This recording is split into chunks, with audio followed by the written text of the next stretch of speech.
So at this point in time, ladies and gentlemen, I'm going to read the jury instructions to you. Ms. McCallum is going to pass out to each of you one set of these jury instructions. So you're welcome to read along with me, but you're not required to do so. Because when you go into the jury deliberation room, each of you will have your own set of jury instructions.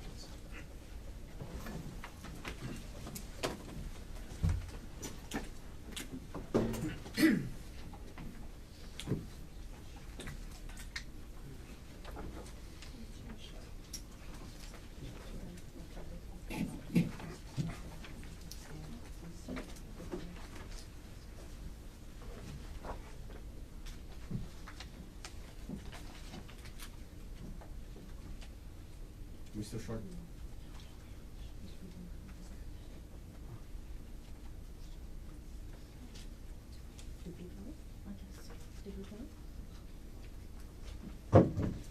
Does anybody not have a set of jury instructions? Okay. So ladies and gentlemen, I will now instruct you on the law that you must follow in reaching your verdict. You are the judges of the facts of this case. You will decide what facts were proved by the evidence. However, you must follow these instructions even if you disagree with them. You must consider all the instructions as a whole and consider each instruction in the light of all the others. Do not single out any word, phrase, sentence, or instruction and ignore the others. No word, phrase, sentence, or instruction is more important just because it is repeated in these instructions. In the event that a statement or argument made by a lawyer contradicts or misstates these instructions, you must disregard that statement or argument and follow these instructions. You must presume the defendant is innocent of the charge against them. This presumption remains with the defendant throughout the trial of the case, unless and until the prosecution proves the defendant guilty beyond a reasonable doubt. The presumption of innocence is not a mere slogan, but an essential part of the law that is binding upon you. It places upon the prosecution the duty of proving every material element of the offense charged against the defendant beyond a reasonable doubt. You must not find the defendant guilty upon mere suspicion or upon evidence which only shows that the defendant is probably guilty. What the law requires before the defendant can be found guilty is not suspicion, not probabilities, but proof of the defendant's guilt beyond a reasonable doubt. What is a reasonable doubt? It is a doubt in your mind about the defendant's guilt which arises from the evidence presented or from the lack of evidence, and which is based upon reason and common sense. Each of you must decide individually whether there is or is not such a doubt in your mind after careful and impartial consideration of the evidence. Be mindful, however, that a doubt which has no basis in the evidence presented, or the lack of evidence, or reasonable inferences therefrom, or a doubt which is based upon imagination, suspicion, or mere speculation or guesswork is not a reasonable doubt. What is proof beyond a reasonable doubt? If, after consideration of the evidence and the law, you have a reasonable doubt of the defendant's guilt, then the prosecution has not proved the defendant's guilt beyond a reasonable doubt, and it is your duty to find the defendant not guilty. If, after consideration of the evidence and the law, you do not have a reasonable doubt of the defendant's guilt, then the prosecution has proved the defendant's guilt beyond a reasonable doubt, and it is your duty to find the defendant guilty. You must consider only the evidence that has been presented to you in this case, and inferences drawn from the evidence which are justified by reason and common sense. The charging document is a mere formal accusation, and it is not evidence of the defendant's guilt. You must not be influenced at all because the defendant has been charged with an offense. Trial procedures are governed by rules. When a lawyer believes that the rules require it, it is their duty to raise an objection. It is my responsibility to rule on such objections. You must not consider objections made by lawyers in your deliberations. Statements or arguments made by lawyers are not evidence. You should consider their arguments to you, but you are not bound by their memory or interpretation of the evidence. If I have said or done anything that has suggested to you that I favor either side, or if any of my statements or facial expressions has seemed to indicate an opinion as to which witnesses are or are not worthy of belief, or what facts are or are not proved, or what inferences should be drawn from the evidence, I instruct you to disregard it. You must also disregard any remark I may have made unless the remark was an instruction to you. You must not be influenced by pity for the defendant or by passion or prejudice against the defendant. Both the prosecution and the defendant have a right to demand, and they do demand and expect that you will carefully and impartially consider and weigh all of the evidence and follow these instructions, and that you will reach a just verdict. You must disregard entirely any matter which the court has ordered stricken. You may, but are not required to accept as conclusively proved any fact or event which the court has judicially noticed. You must accept as conclusively proved any fact to which the parties have stipulated. While you must consider all of the evidence in determining the facts in this case, this does not mean that you are bound to give every bit of evidence the same weight. You are the sole and exclusive judges of the effect and value of the evidence and of the credibility of the witnesses. It is your exclusive right to determine whether and to what extent a witness should be believed and to give weight to his or her testimony accordingly. In evaluating the weight and credibility of a witness's testimony, you may consider the witness's appearance and demeanor, the witness's manner of testifying, the witness's intelligence, the witness's candor or frankness or lack thereof, the witness's relation, if any, to a party, the witness's temper, feeling, or bias, if any has been shown, the witness's means and opportunity of acquiring information, the probability or improbability of the witness's testimony, the extent to which the witness is supported or contradicted by other evidence, the extent to which the witness has made contradictory statements, whether in trial or at other times, and all other circumstances surrounding the witness and bearing upon his or her credibility. Inconsistencies or discrepancies in the testimony of a witness or between the testimony of different witnesses may or may not cause you to discredit such testimony. In weighing the effect of inconsistencies or discrepancies, whether they occur within one witness's testimony or as between different witnesses, consider whether they concern matters of importance or only matters of unimportant detail, and whether they result from innocent error or deliberate falsehood. If you find that a witness has deliberately testified falsely to any important fact, or deliberately exaggerated or suppressed any important fact, then you may reject the testimony of that witness, except for those parts which you nevertheless believe to be true. You're not bound to decide a fact one way or another, just because more witnesses testify on one side than the other. It is testimony that has a convincing force upon you that counts, and the testimony of even a single witness, if believed, can be sufficient to prove a fact. The prosecution is not required to call as witnesses all persons who may have been present at any of the events disclosed by the evidence, or who may appear to have some knowledge of these events, or to produce all objects or documents mentioned or suggested by the evidence. The defendant has no duty or obligation to call any witnesses or produce any evidence. The defendant in this case has testified.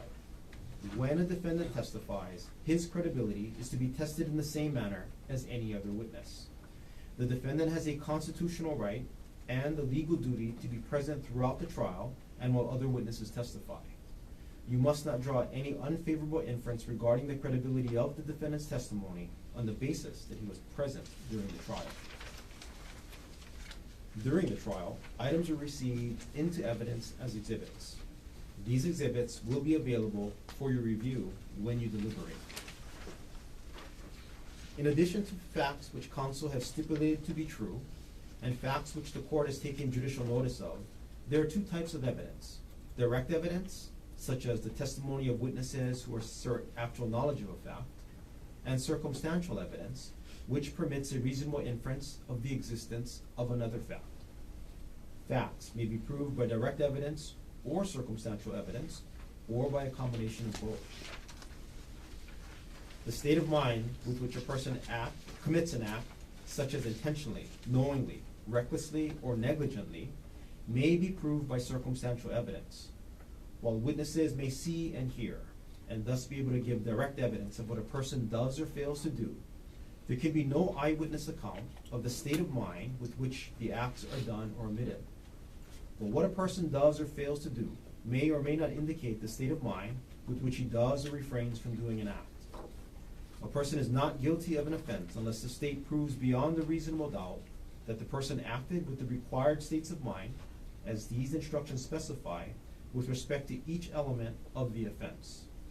The instruction for the offense charge specifies the states of mind required to be proved. During the trial, you heard the testimony of certain witnesses who were allowed to provide opinion testimony. Training and experience may make a person qualified to provide opinion testimony in a particular field. The law allows that person to state an opinion about matters in that field. Merely because such a witness has expressed an opinion does not mean, however, that you must accept this opinion. It is up to you to decide whether to accept this testimony and how much weight to give it. You must also decide whether the witness's opinions were based on sound reasons, judgment, and information. The defendant, Gerhard Konig, is charged with the offense of attempted murder in the second degree. A person commits the offense of attempted murder in the second degree if he intentionally engages in conduct which, under the circumstances as he believes them to be, is a substantial step in a course of conduct intended or known to cause the death of another person.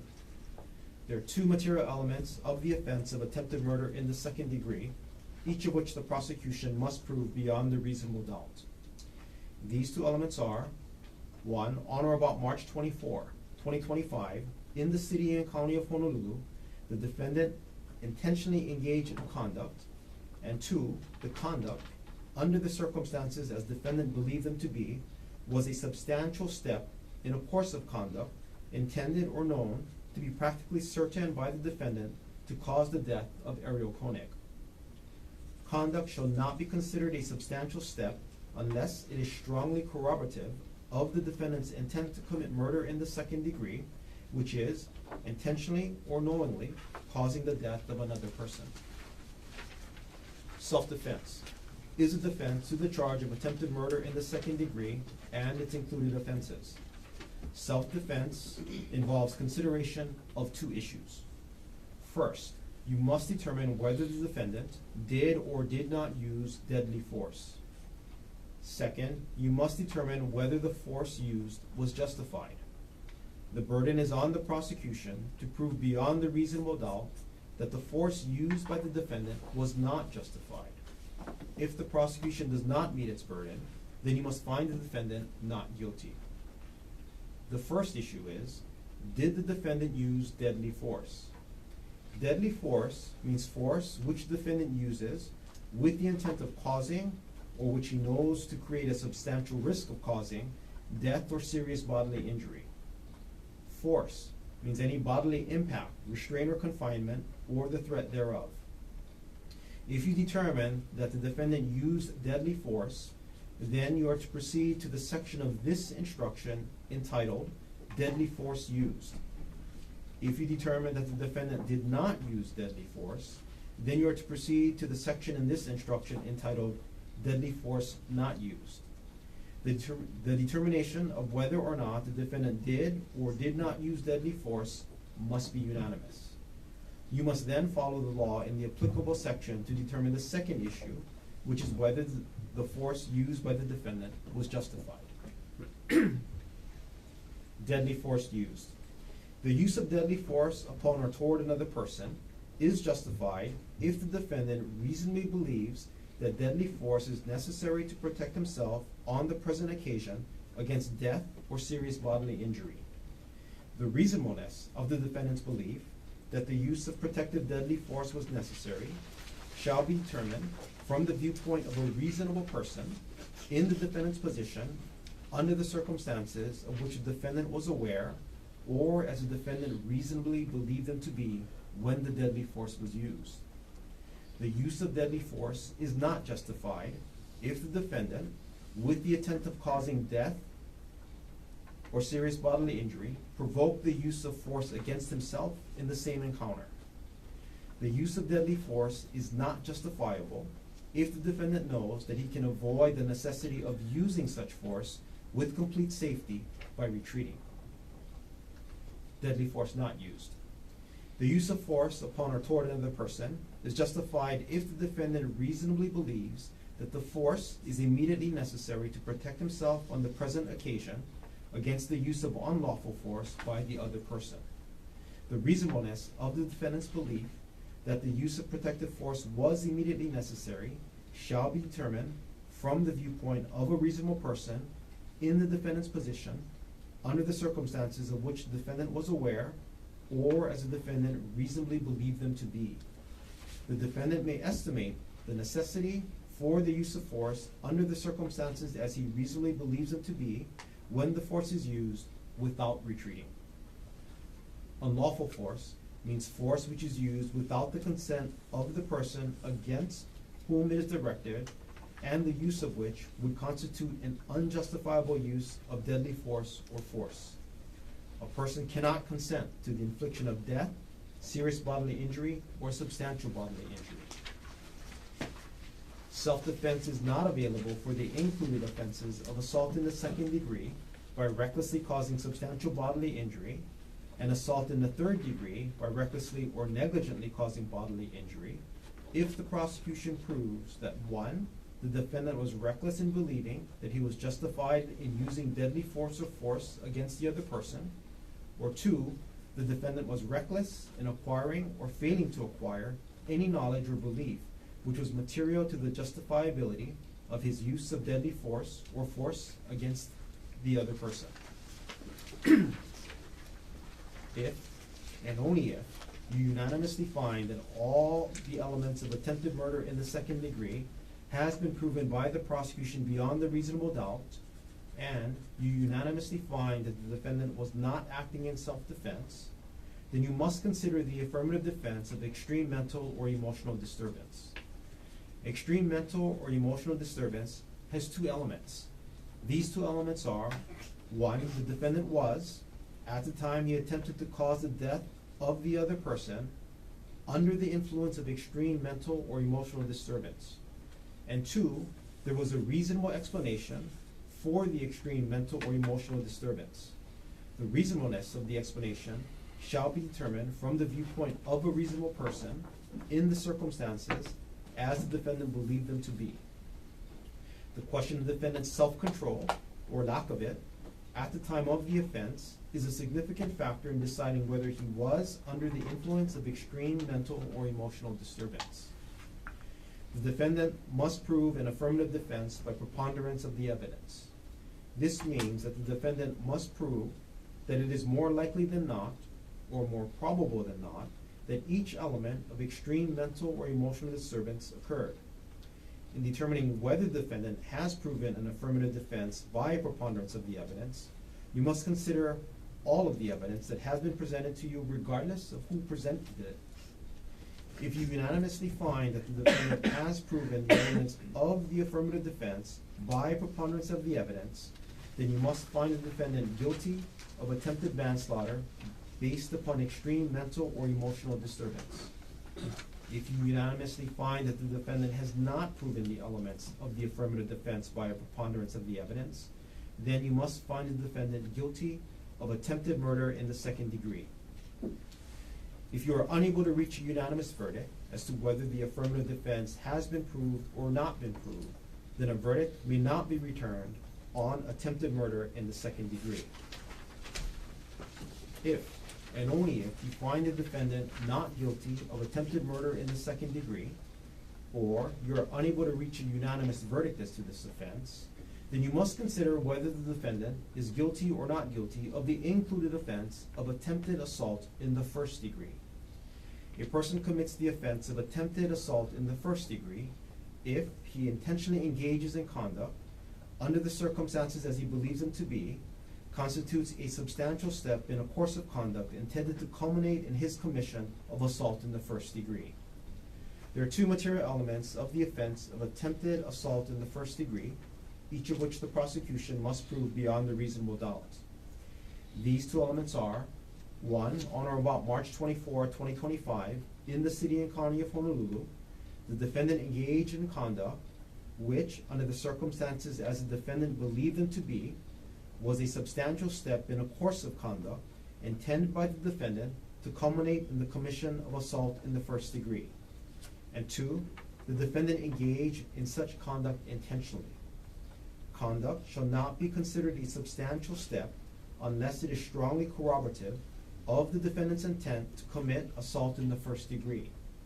The defendant commits the offense of assault in the first degree if he intentionally or knowingly causes serious bodily injury to Ariel Konig.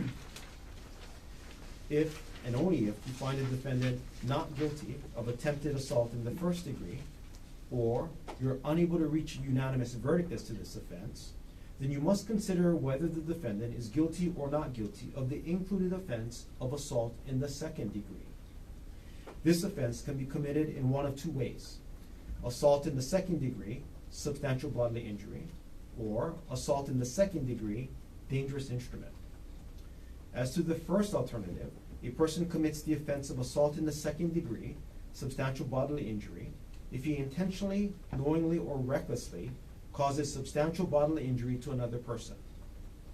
There are two material elements of the offense of assault in the second degree, substantial bodily injury, each of which the prosecution must prove beyond a reasonable doubt.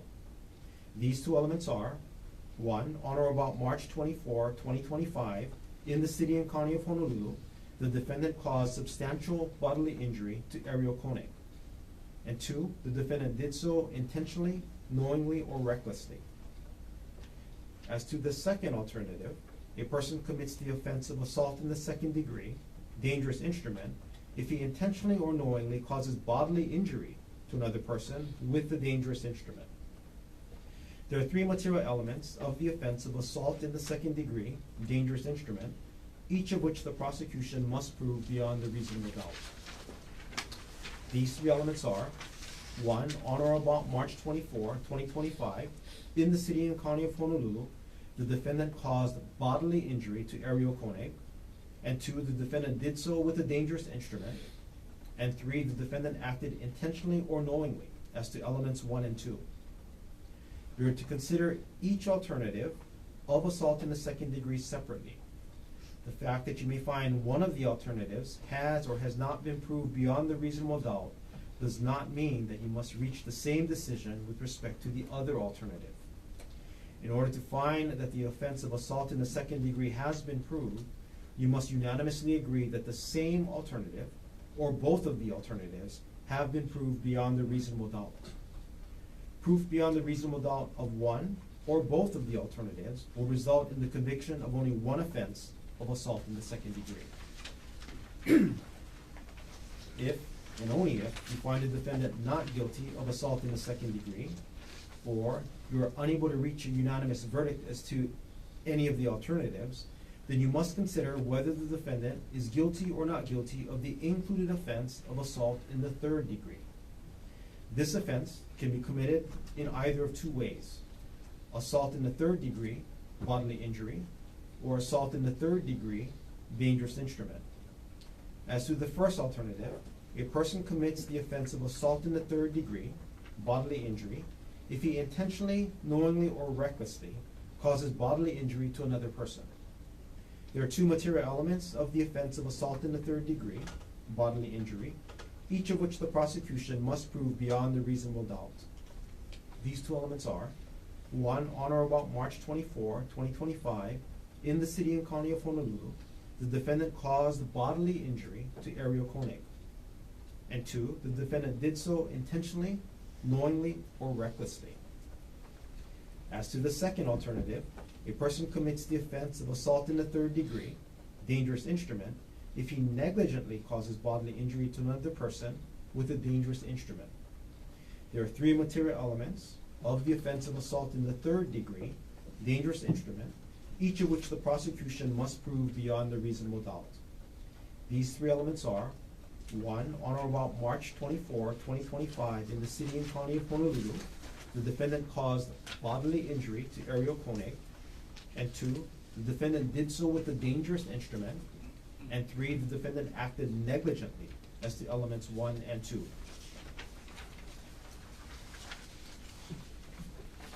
The fact that you may find one of the alternatives has or has not been proved beyond a reasonable doubt does not mean that you must reach the same decision with respect to the other alternative. in order to find that the offense of assault in the third degree has been proved, you must unanimously agree that the same alternative, or both of the alternatives, has been proved beyond the reasonable doubt. Proof beyond the reasonable doubt of one or both of the alternatives will result in the conviction of only one offense of assault in the third degree. Ladies and gentlemen, I'll amend the instructions so that it reads the way I read it out loud. If and only if you find that the prosecution has proved the offense of assault in the third degree beyond the reasonable doubt, then you must also consider whether the fight or scuffle was entered into by mutual consent, whether expressly or by conduct.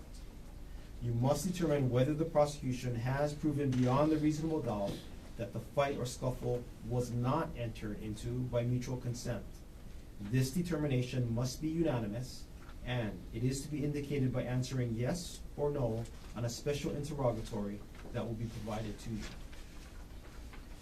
Dangerous instrument means any weapon, device, instrument, material, or substance, whether animate or inanimate, which, in the manner it is used, or is intended to be used, is known to be capable of producing death or serious bodily injury. Serious bodily injury means bodily injury which creates a substantial risk of death, or which causes serious permanent disfigurement, or protracted loss or impairment of the function of any bodily member or organ. Substantial bodily injury means a major avulsion, major laceration, or major penetration of the skin, or a burn of at least second-degree severity, or bone fracture, or a serious concussion, or a tearing, rupture, or corrosive damage to the esophagus, viscera, or other internal organs. Bodily injury means physical pain, illness, or any impairment of physical condition. A person acts intentionally with respect to his conduct when it is his conscious object to engage in such conduct. A person acts intentionally with respect to attendant circumstances when he is aware of the existence of such circumstances or believes or hopes that they exist. A person acts intentionally with respect to a result of his conduct when it is his conscious object to cause such a result. A person acts knowingly with respect to his conduct when he is aware that his conduct is of that nature. A person acts knowingly with respect to attendant circumstances when he is aware that such circumstances exist. A person acts knowingly with respect to a result of his conduct when he is aware that it is practically certain that his conduct will cause such a result. A person acts recklessly with respect to his conduct when he consciously disregards a substantial and unjustifiable risk that the person's conduct is of the specified nature. A person acts recklessly with respect to attendant circumstances when he consciously disregards a substantial and unjustifiable risk that such circumstances exist. A person acts recklessly with respect to a result of his conduct when he consciously disregards a substantial and unjustifiable risk that his conduct will cause such a result. A risk is substantial and unjustifiable if, considering the nature and purpose of the person's conduct and the circumstances known to him, the disregard of the risk involves a gross deviation from the standard of conduct that a law-abiding person would observe in the same situation. A person acts negligently with respect to his conduct when he should be aware of a substantial and unjustifiable risk taken that the person's conduct is of the specified nature.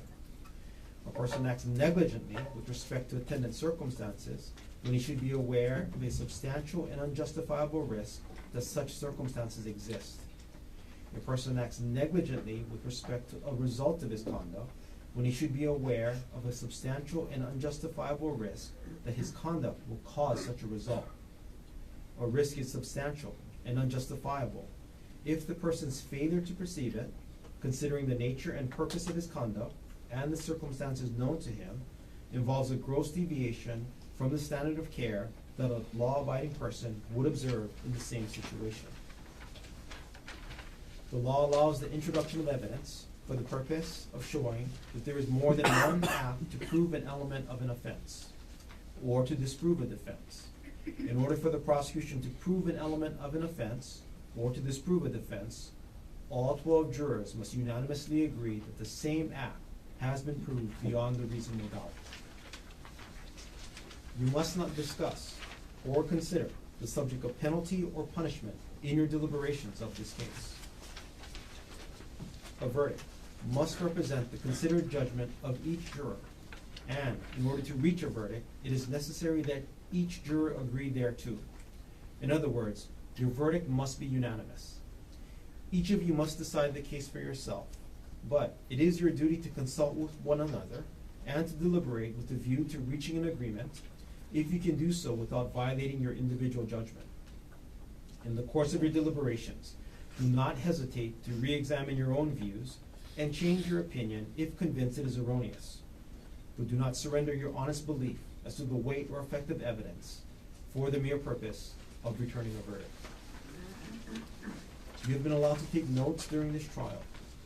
When you begin deliberations, you must follow some important rules with regard to notes. 1.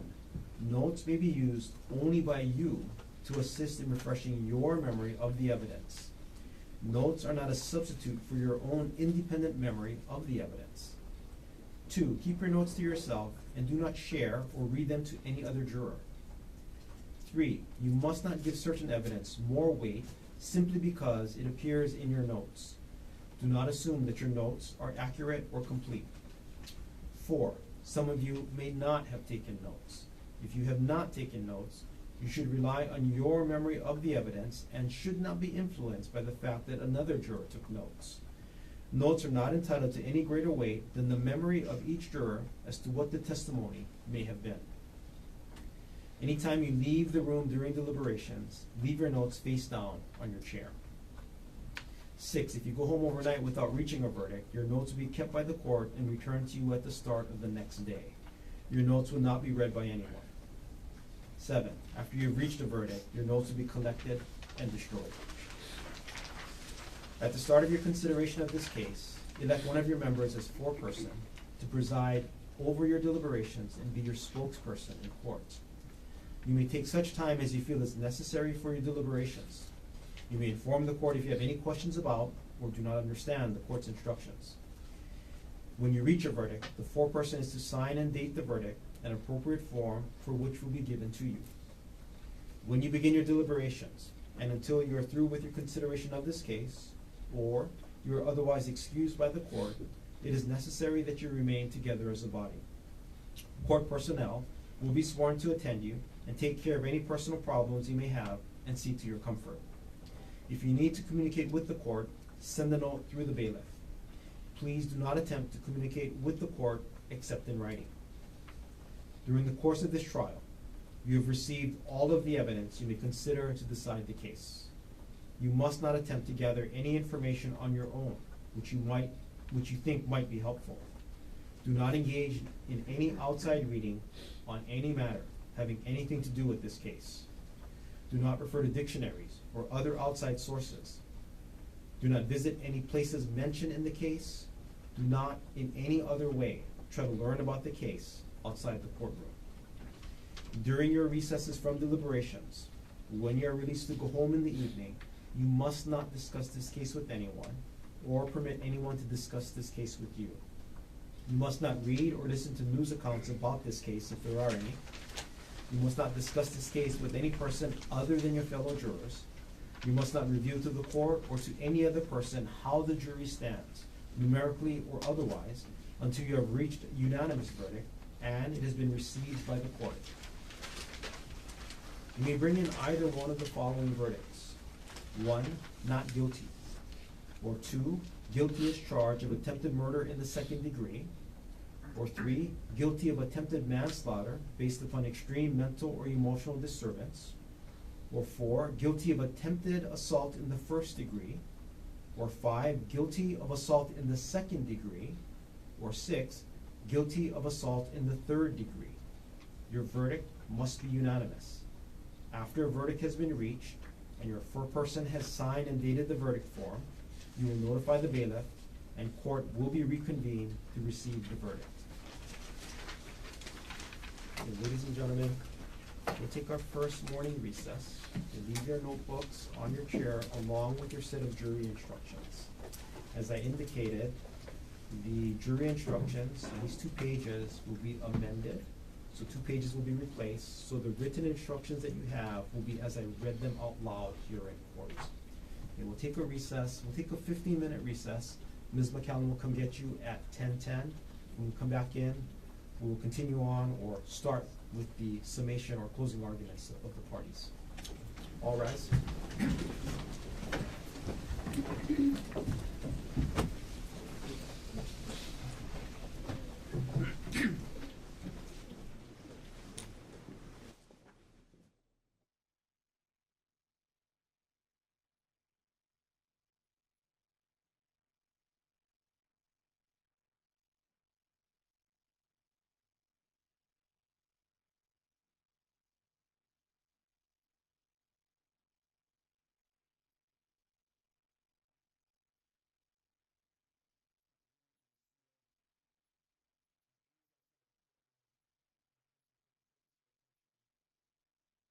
To page 19 of the jury instructions. Page 19 references guilty of murder in the 2nd degree. The court read attempted murder in the 2nd degree. So it should be amended. Last sentence in the first paragraph, the words between of and murder, the word attempted should be inserted. Same change, last sentence of the instruction, it should be attempted murder in the 2nd degree. That's how it's read to the court. Mr. Garner, any objections to the amendment to the instructions? No objections. How about you, Mr. Otake? This is on page 19, correct? Yes, sir. Yes, sir. In the 2 places where it said murder instead of attempted? Correct. Yeah, no problem. And Thank you. then one more change, counsel. Page 24, and I need you to take a look at not just page 24, but also page 22. I read to the jury the last paragraph that's in page 22 that is not on page 24, indicating that, again, they need to consider the alternatives separately. They must be unanimous if they're going to come back on an alternative or both alternatives, and that if they do come back on 2, it results in only a singular conviction. It mirrors the language in page 2, except it's assault in the 3rd degree. As it was read, and to the amendment, Mr. Garner? No objection. How about you, Mr. Otake? No objection, thank you. And now, as the instructions are read to the jury, counsel, any objections to the instructions as a whole, other than what we've already settled on the record? Other than our previous objections, nothing new. None from the state. And Mr. Garner, have you had the opportunity to review the proposed verdict forms, special interrogatory, and communication forms? Yes. Any objections? No. How about you, Mr. Otake? No objections, I did review it. Okay. Anything we should take up before we take our recess? Nothing from the state.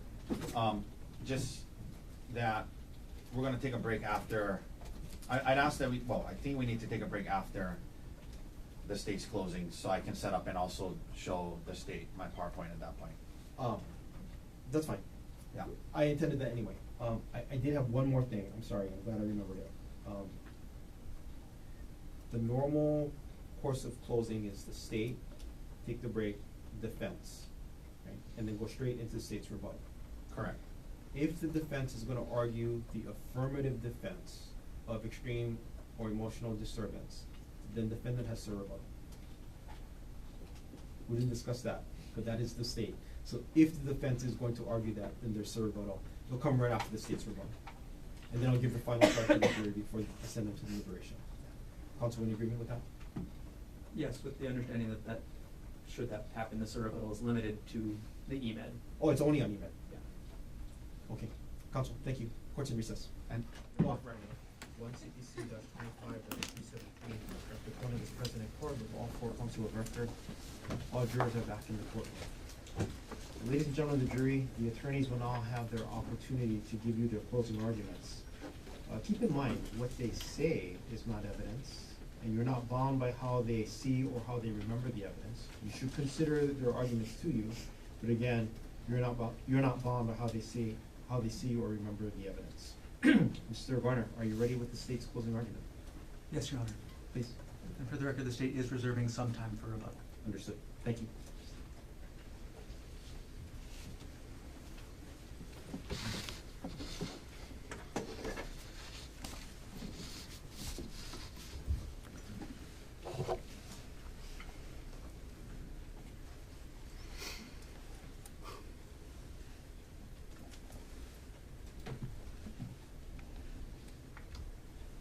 a motive,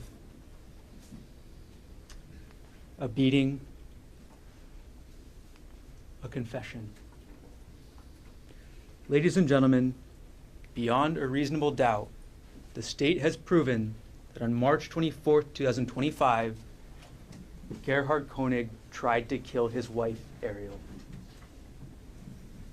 The state has proven beyond a reasonable doubt that Gerhard Konig committed the offense of attempted murder in the second degree. There are two elements, as Judge read to you a couple minutes ago. Element number one, on or about March 24, 2025, that if in the city and county of Honolulu, the defendant intentionally engaged in conduct. Element number two, we'll get back to in a moment. But the conduct, starting with element one, what is the conduct? What did defendant do? First, he tried to push her. That's the first conduct the defendant did. The second, the syringe. He tried to inject her with an unknown substance. And third, the beating with the rock. That is the conduct that defendant engaged in intentionally. That is the conduct that we are here to talk about for the last several weeks and for today. The second element, that conduct, under the circumstances under which defendant believed them to be, was a substantial step in a course of conduct intended or known to be practically certain by the defendant to cause the death of Ariel Konig. So element number one, simple, it's conduct. Element number two defines what that conduct is, what it's meant to do. And the conduct in this case was meant to kill. The intent behind each one, plan A, the push, the intent was to kill. When plan A didn't work, the defendant moved on to plan B. Plan B, inject her with the syringe, knock her out, push her off the cliff. The intent behind plan B was to kill. Plan C, when the first two plans didn't work, beat her with the rock, knock her out, drag her over, or just simply kill her outright. The intent behind every single plan was to kill Ariel. Every plan, every backup plan ends in Ariel's death. The substantial step starts with the plan. The plan's in yellow because it's not a substantial step yet, it's just a plan. Next, the hike. Again, it's in yellow because he hasn't taken that last step. That last step to show he's committed to carrying out that plan, that shows he's committed to killing Ariel. The first time you get that is with the push. When the defendant takes his hands, tells Ariel, I'm sick of this shit, and tries to push her back off the cliff. That is the first substantial step the defendant took. That didn't work. Ariel went to the ground. Ariel protected herself. The defendant took the next substantial step. He took that syringe out and he tried to inject her. But Ariel fought back. Ariel fought back, fighting for her life, knocks the syringe away, and then the defendant moves on to plan C, his third substantial step, where he takes that rock, Exhibit 2, this rock right here, the same rock that you've all held, he takes this rock and he beats her with it again and again and again and again. Those three steps are the substantial steps the defendant took to carry out his plan to kill Ariel Konig.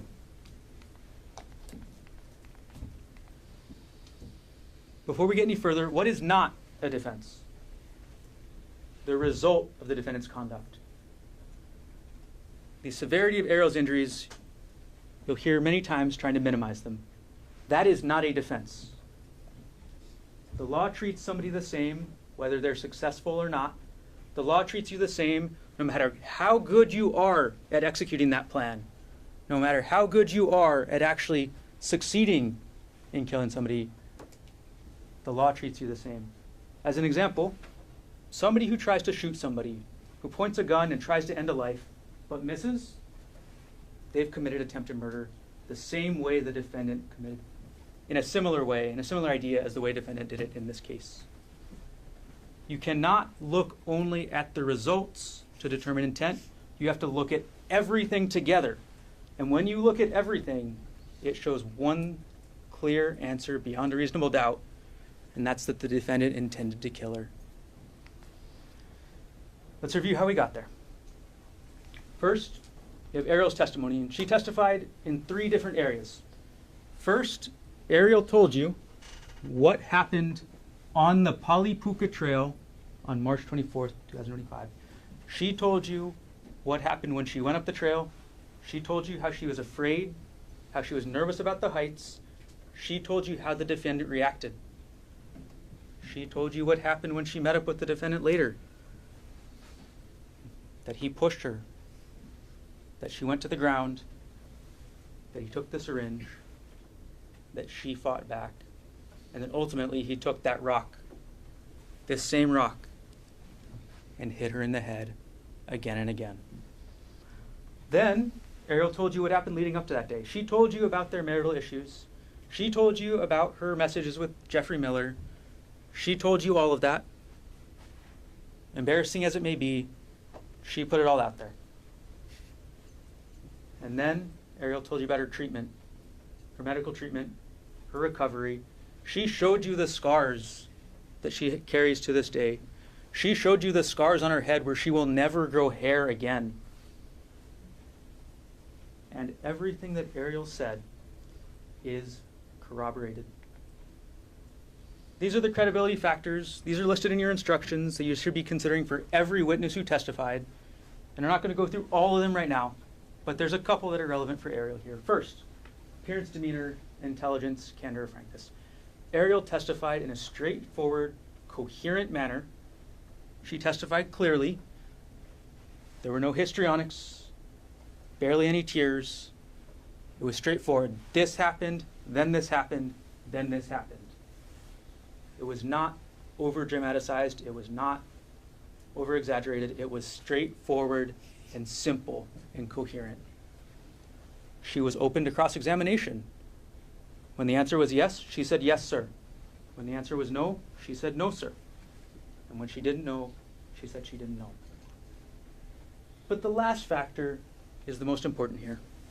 The extent to which Ariel's testimony is supported by other evidence. What this means, simply, is corroboration. What level of corroboration is there? There is a lot. Ariel is corroborated by the physical evidence, the scene and location, the rock, the blood evidence, the injuries, the medical supplies. Ariel is corroborated by the digital forensics. What was going on the defendant's computer corroborates what Ariel said. Ariel is corroborated by the other witnesses, by their sworn testimony, by Emil Konig. Ariel is corroborated by Amanda Morris. She's corroborated by Sarah Buxbaum. She's corroborated by HPD. And in the most important ways, she's even corroborated by what the defendant told Emil.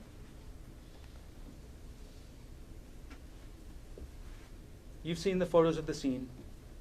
Ariel's testimony is corroborated. There's the cliff. It's right there. There's the bloody, the blood pool in the bush where the defendant was on top of her, where the defendant was hitting her. The physical evidence of the scene, the blood, the crushed plants, the location of this, so close to the cliff edge, all corroborates Ariel. The physical evidence, the rock, corroborates Ariel. You've held the rock. You've seen it. You know how much it weighs. You know how sharp it can be on the sides. You've seen the photos of Ariel's blood and Ariel's hair on that rock. The rock corroborates what Ariel said. The DNA evidence. The DNA evidence shows two things very clearly.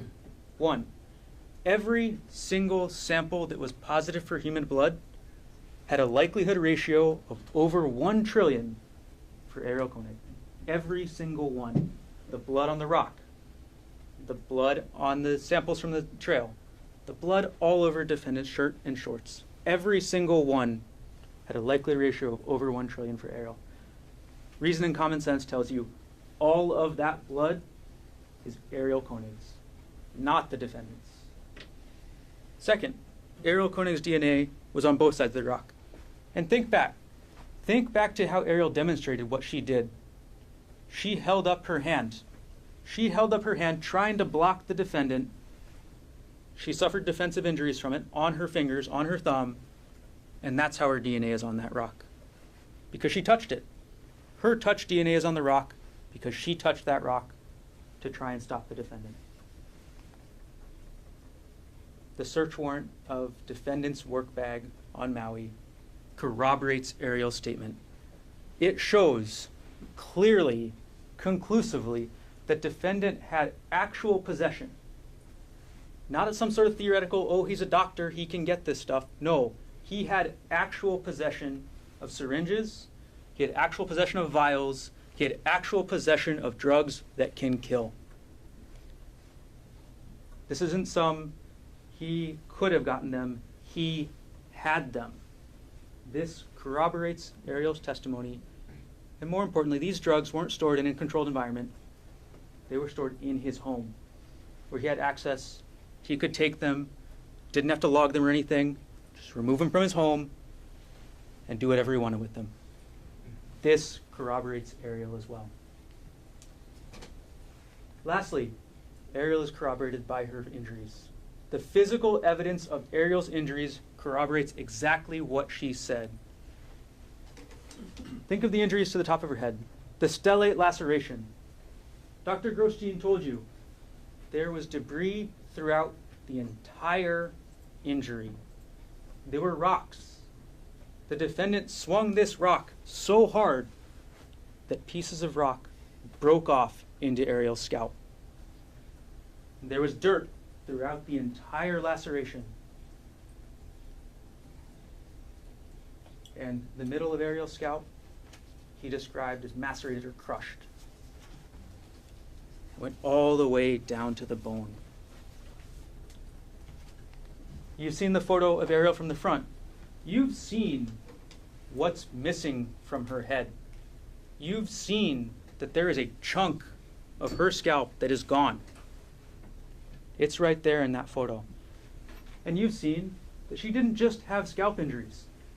She had injuries above her eye. She had injuries below her eye. She had injuries to her hand, not even to just her thumb. Her thumb was only where there was a break, but she had injuries to 3 of her fingers: her thumb, her index, and her middle finger.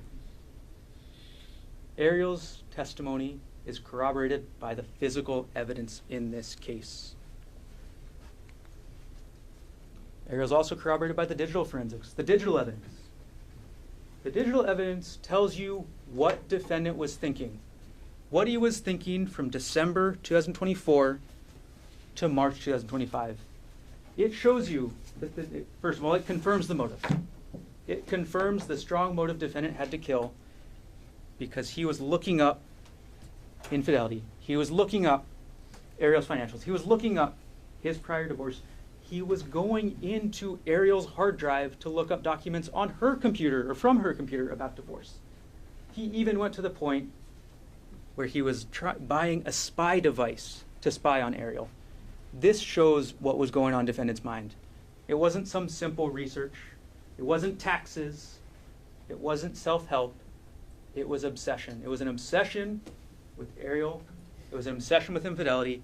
It was an obsession with going over those financials, and it was a plan for divorce.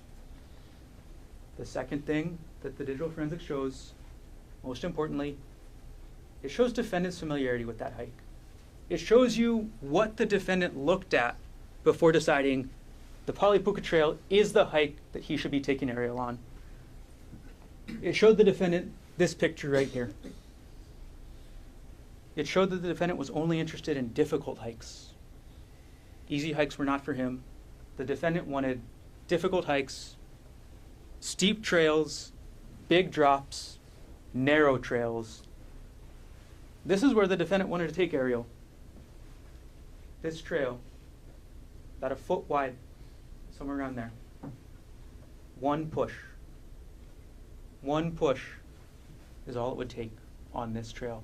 Nothing for her to grab onto. One push, and it's a tragic accident. That is what the defendant was researching. He knew that this trail was not popular from his research. He knew that 99% of the people wouldn't be going on this trail. And he knew that this is where he could execute his plan. And he didn't share this with Ariel. He didn't share this website with her, so she could make that informed decision before she went on that hike with him. She had no idea what kind of trail she was getting into that day. Lastly, Ariel is corroborated by the other witnesses. Ariel is corroborated by Amanda Morris. Amanda Morris, the first person on the scene. Amanda told you the sequence of events. 3 things. First, she heard a woman's voice screaming, "Help! Help me!"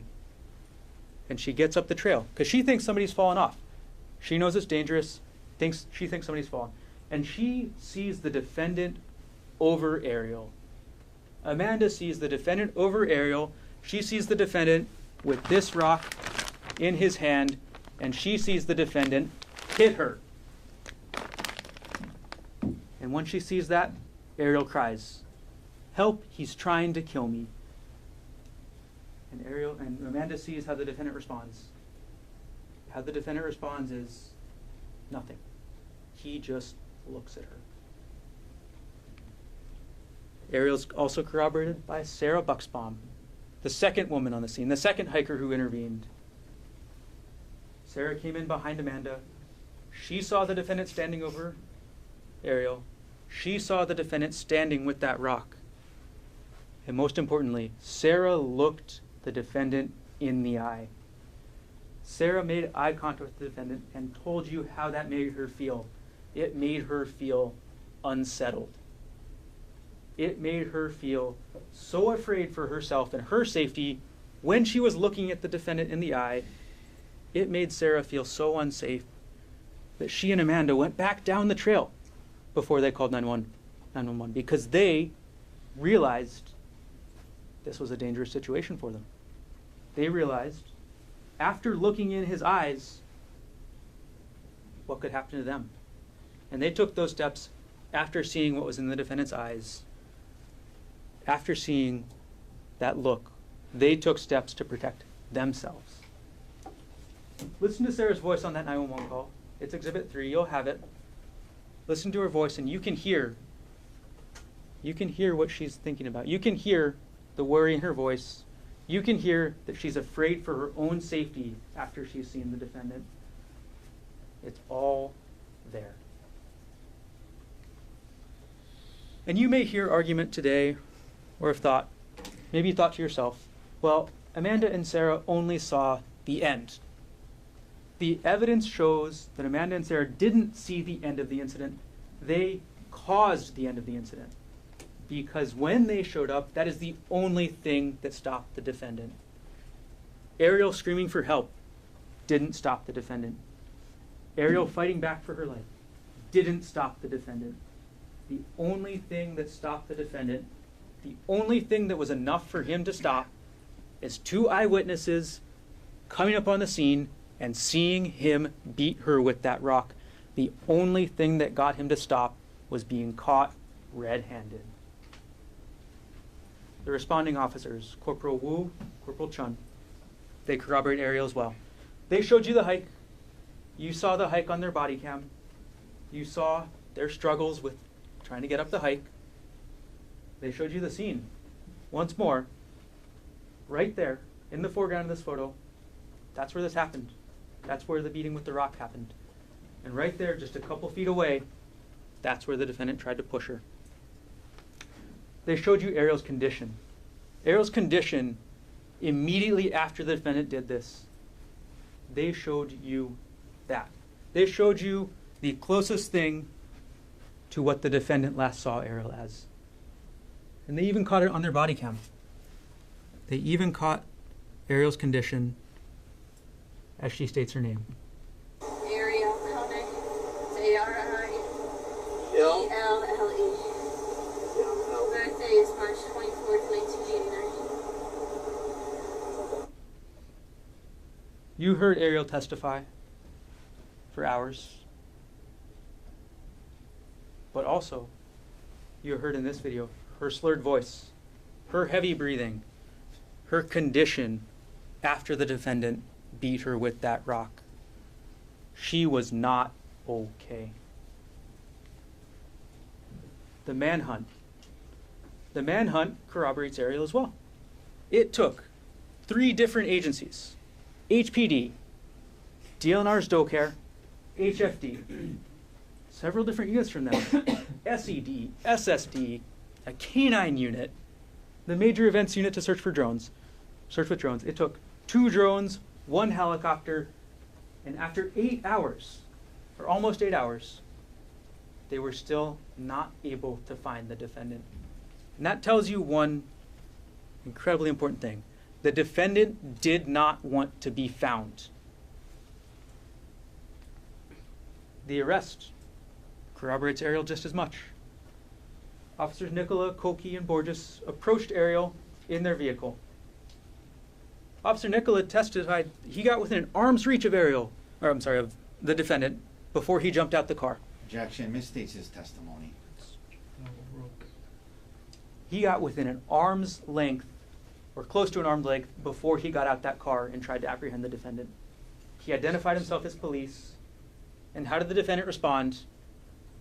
The defendant tried to flee into the woods.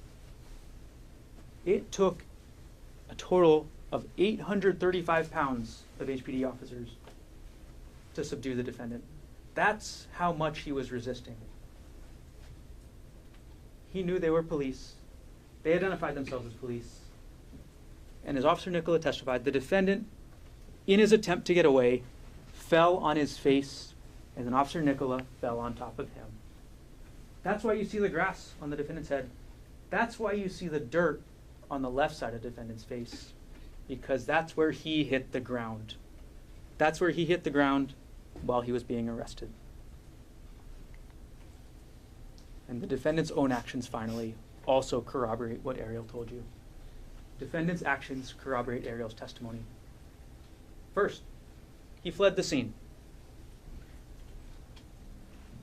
Second, he collected the evidence from the scene. He collected Ariel's phone. He collected Ariel's purse. And he collected those syringes. He took all those items from the scene and he disposed of them. Ariel's mom still tried to ping her phone, and it was up at the poly hours later, but they could never find it. And think back, where the police, where DoCare couldn't search. They couldn't search the bottom of the cliff. They couldn't get down that way. They searched the whole mountainside, couldn't find it, but the bottom of that cliff that's several hundred feet tall, that's where they couldn't search. Defendant confessed. Defendant called Emil just minutes after the incident and told Emil, "I tried to kill Ariel, but she got away." And lastly, the defendant hid in the woods for almost 8 hours. These actions that the defendant took corroborate what Ariel told you. They make sense. That being said, the defendant in this case has testified. And you need to judge his testimony the exact same way that you judge anybody's. At the beginning of this trial, you heard a theme, some alliteration with a theme, unwilling or unfaithful, unwilling, untrue. But ladies and gentlemen, after listening to the defendant's testimony, you only need one word to summarize it. One word. Unbelievable. The defendant's story. She started an argument. The defendant's story is that somehow Ariel, on her birthday, on an unfamiliar hike next to a massive cliff, decided to start an argument. Does that make sense to you? No. Ariel decided somehow to start an argument about she said she wanted to go back and continue to work with Jeff Miller. She wants to travel with Jeff Miller. Does that make sense that Ariel would bring this up on that cliffside? No. It contradicts common sense.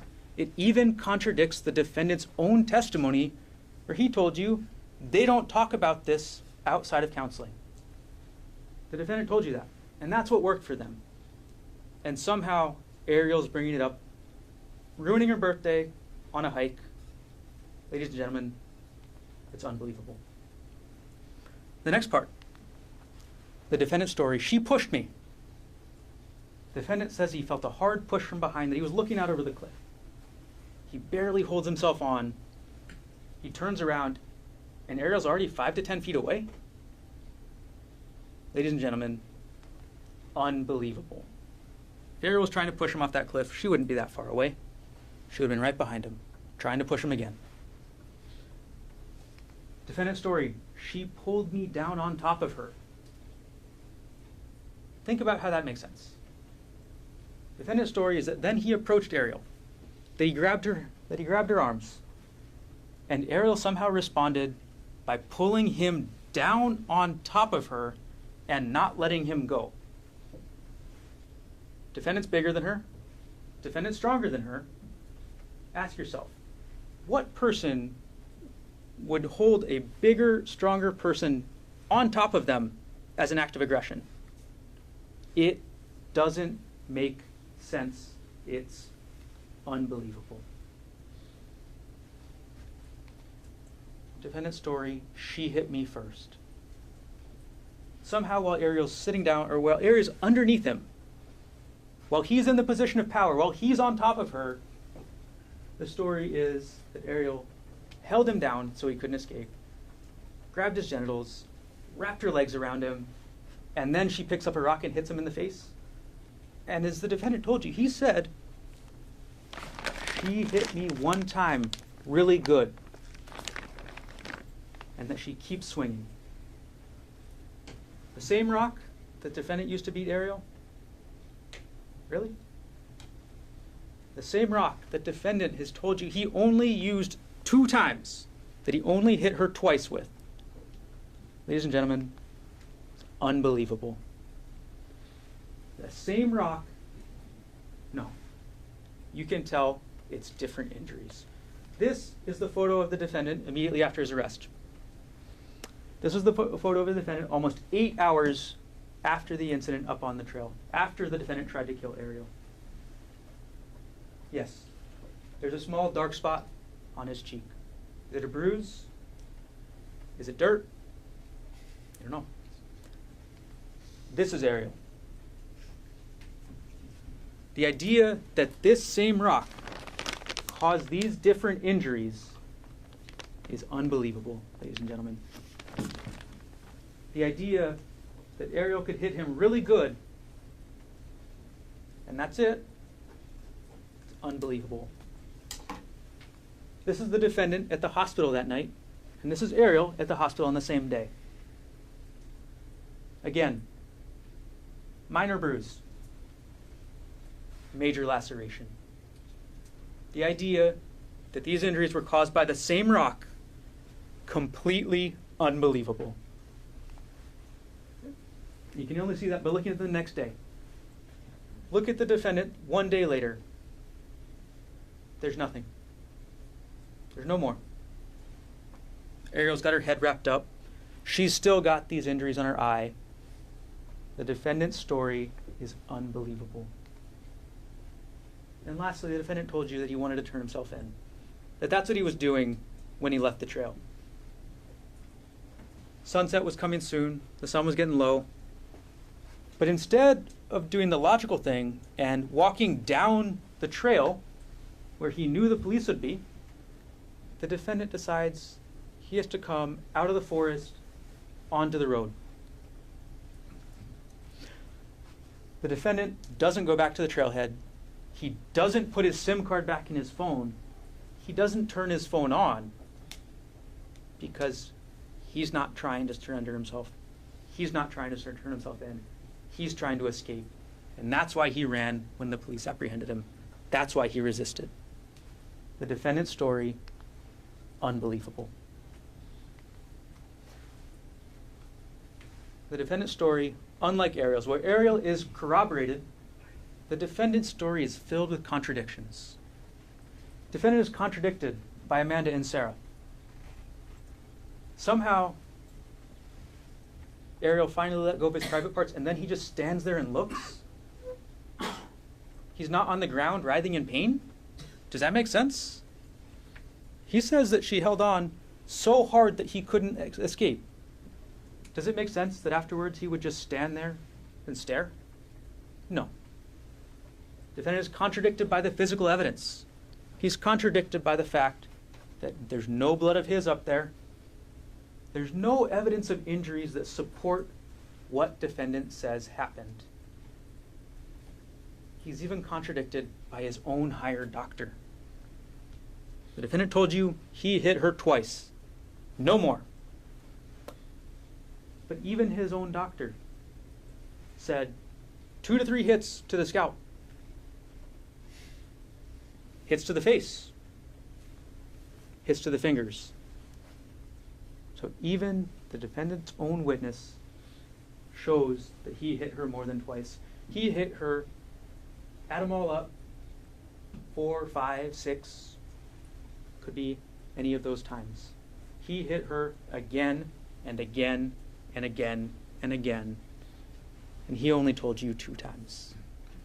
Ladies and gentlemen, it's unbelievable. He told you he removed his SIM card with a paper clip. Well, State 72 through States 86, that's all the photos. That's all the contents of defendant's backpack. Where is that paper clip? He could have just as easily used that syringe. Open his SIM card, dispose of the syringe. Hiding evidence 2 ways at once. The substantial step again. He made the plan. He made the plan to go hiking that day. He didn't share with Ariel what hike they were going on. He didn't share the details of that hike with Ariel. He didn't share the dangers of that hike with Ariel because his plan was to push her off that cliff.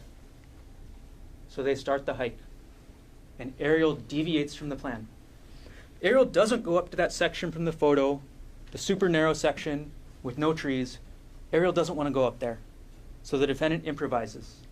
The defendant takes a different cliff.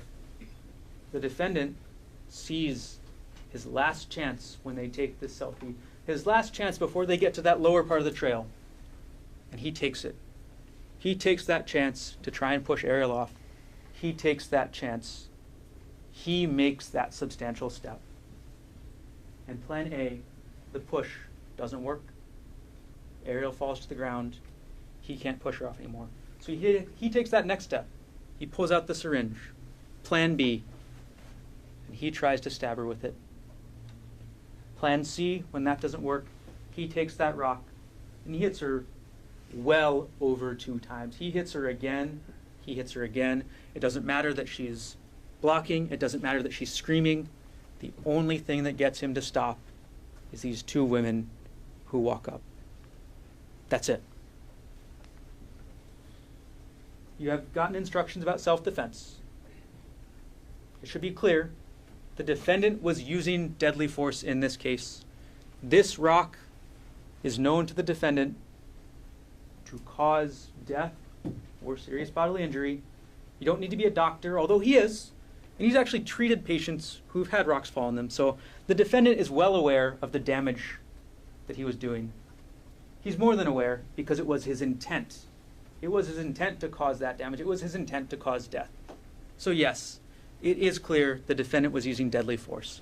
And because of that, self-defense doesn't apply. Or self-defense does apply, but defendant cannot claim it because he was the initial aggressor. He was the one who started the physical altercation. He was the one who used deadly force. And lastly, he had a duty to retreat. When using deadly force, before you use that deadly force, the law states you have a duty to retreat. And the defendant didn't do that. Incomplete statement on the law. Objection overruled. Ladies and gentlemen, the court instructed you on what the applicable law is. You need to follow the court's instructions as read out to you and as it's provided in the jury instructions that you have. The defendant did not follow the law. The defendant attacked her. Self-defense is not applicable. The state has disproven it beyond reasonable doubt because the defendant was the initial aggressor. The defendant was the first one to use force. Based on these facts, self-defense is not applicable. Next, you're given instruction on extreme mental or emotional disturbance. This is a long instruction. We'll keep it simple. There's no evidence that the defendant was acting under extreme mental or emotional disturbance when he tried to kill Ariel. Don't be confused by his testimony. He did say he was under severe emotional distress, but he said that after he tried to kill Ariel. He said he was under severe emotional distress after he started to think about how this would affect his job, how this would affect his life. He was under severe emotional distress after he began to think about the consequences of his actions and how his actions would affect himself. That's what that is. The defendant was not under extreme mental or emotional disturbance when he tried to kill her. He only became that way when he began to think about the consequences. The second part of that instruction states that the defendant's self-control, the defendant's logical thinking is important here. It shows the defendant, when plan A didn't work, he moved to plan B. When plan B didn't work, he moved to plan C. And when he got caught, he fled the scene, he hid the evidence, and he hid himself. That shows the defendant was using logical thinking. The defendant was solving problems as they came. He was not acting under extreme mental or emotional disturbance. Okay. You got a list of other included offenses. You got a list of a bunch of assault charges that are included in the attempted murder and second-degree charge. When you think about those, just think one thing. He did more. This is what he did. Assault in the third degree, causing bodily injury. Ladies and gentlemen, that means physical pain. He did more. He did more than cause physical pain to Ariel. Assault in the second degree. He did more. Yes, the defendant caused a major laceration to Ariel's head, or severe laceration. The defendant caused a bone fracture to Ariel's thumb. Yes, he did those things, but he did more. But he did more because he was trying to kill her. Attempted assault in the first degree, same thing. Defendant took actions that he knew would cause a substantial risk of death. Yes, but he did more. Because the evidence all shows that defendant wasn't intending to do an assault. The defendant was intending to kill. All right. 3 things: motive, a beating, and a confession. You've seen through this trial the defendant's motive. He was upset. He was angry. Wherever he turned, Ariel wasn't being punished. First, he talks to Ariel's best friend, tries to air the dirty laundry. But the best friend stays on Ariel's side. Deanna stays on Ariel's side. She's not punished. Then he emails Andrea Miller. Giving this other woman Ariel's personal contact information, her cell number, her personal email. But Andrea Miller never responds. Ariel's not punished. And then he goes to counseling. They go to marriage counseling. And instead of focusing on the affair, what do they focus on? These intimacy issues, these issues that Ariel testified about, these issues that were defendant's fault. Everything the defendant tried to do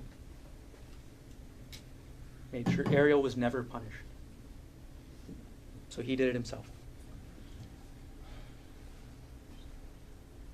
Every response defendant had to this emotional affair showed the defendant's need to control Ariel.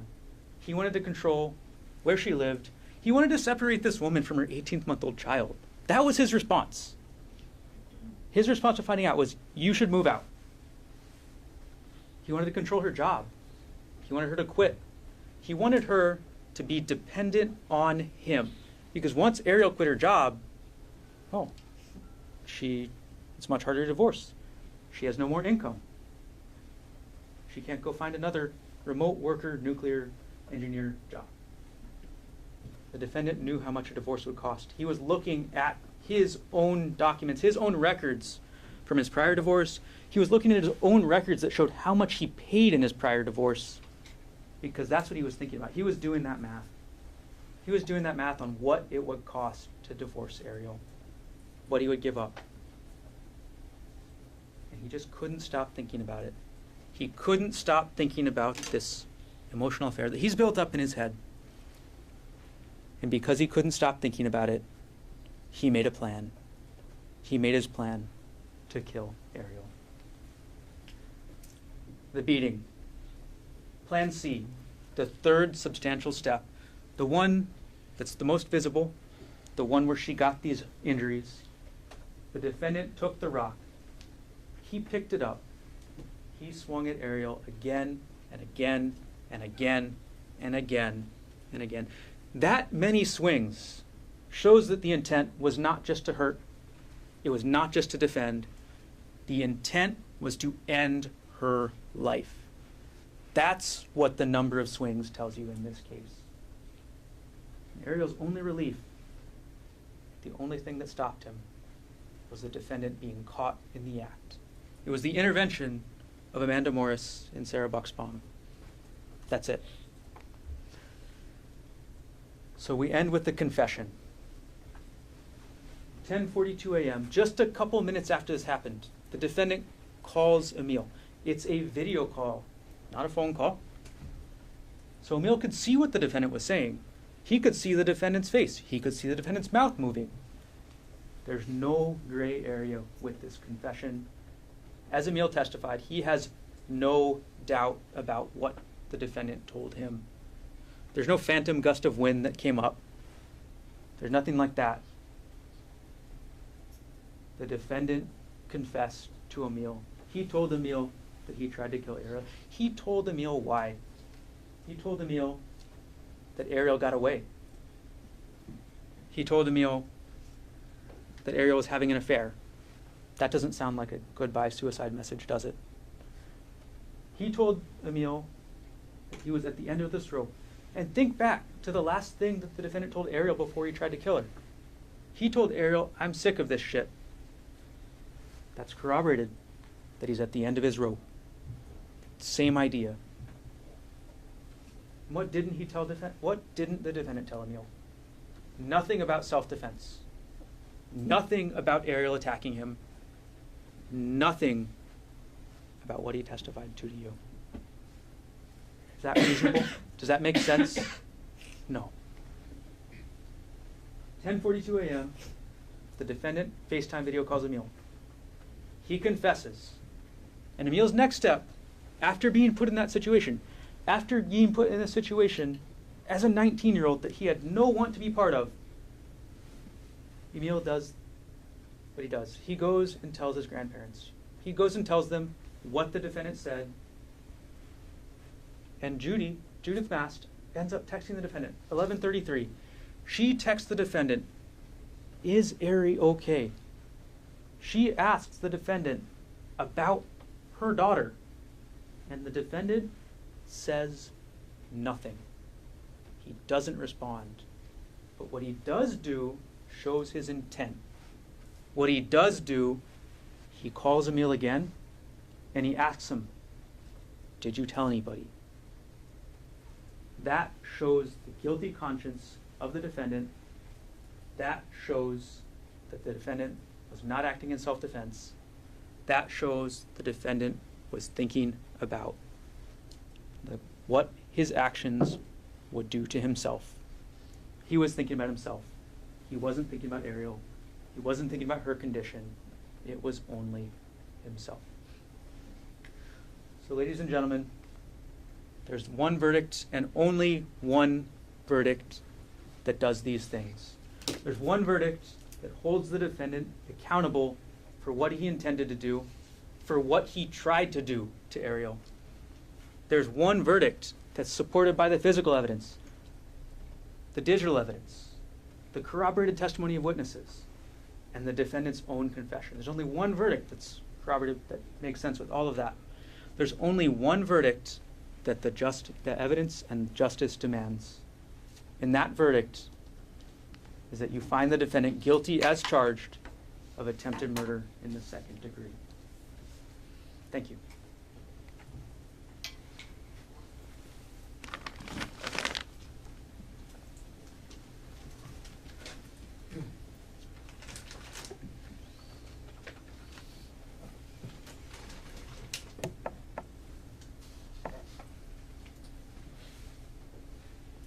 Thank you, Mr. Gardner. So, ladies and gentlemen, let's take our second morning recess. Ms. McCallum will come get you, I'll just say 11:10. We'll reconfigure the courtroom during the recess, and we'll come back. The defendant will have the opportunity to present the closing argument. All rise.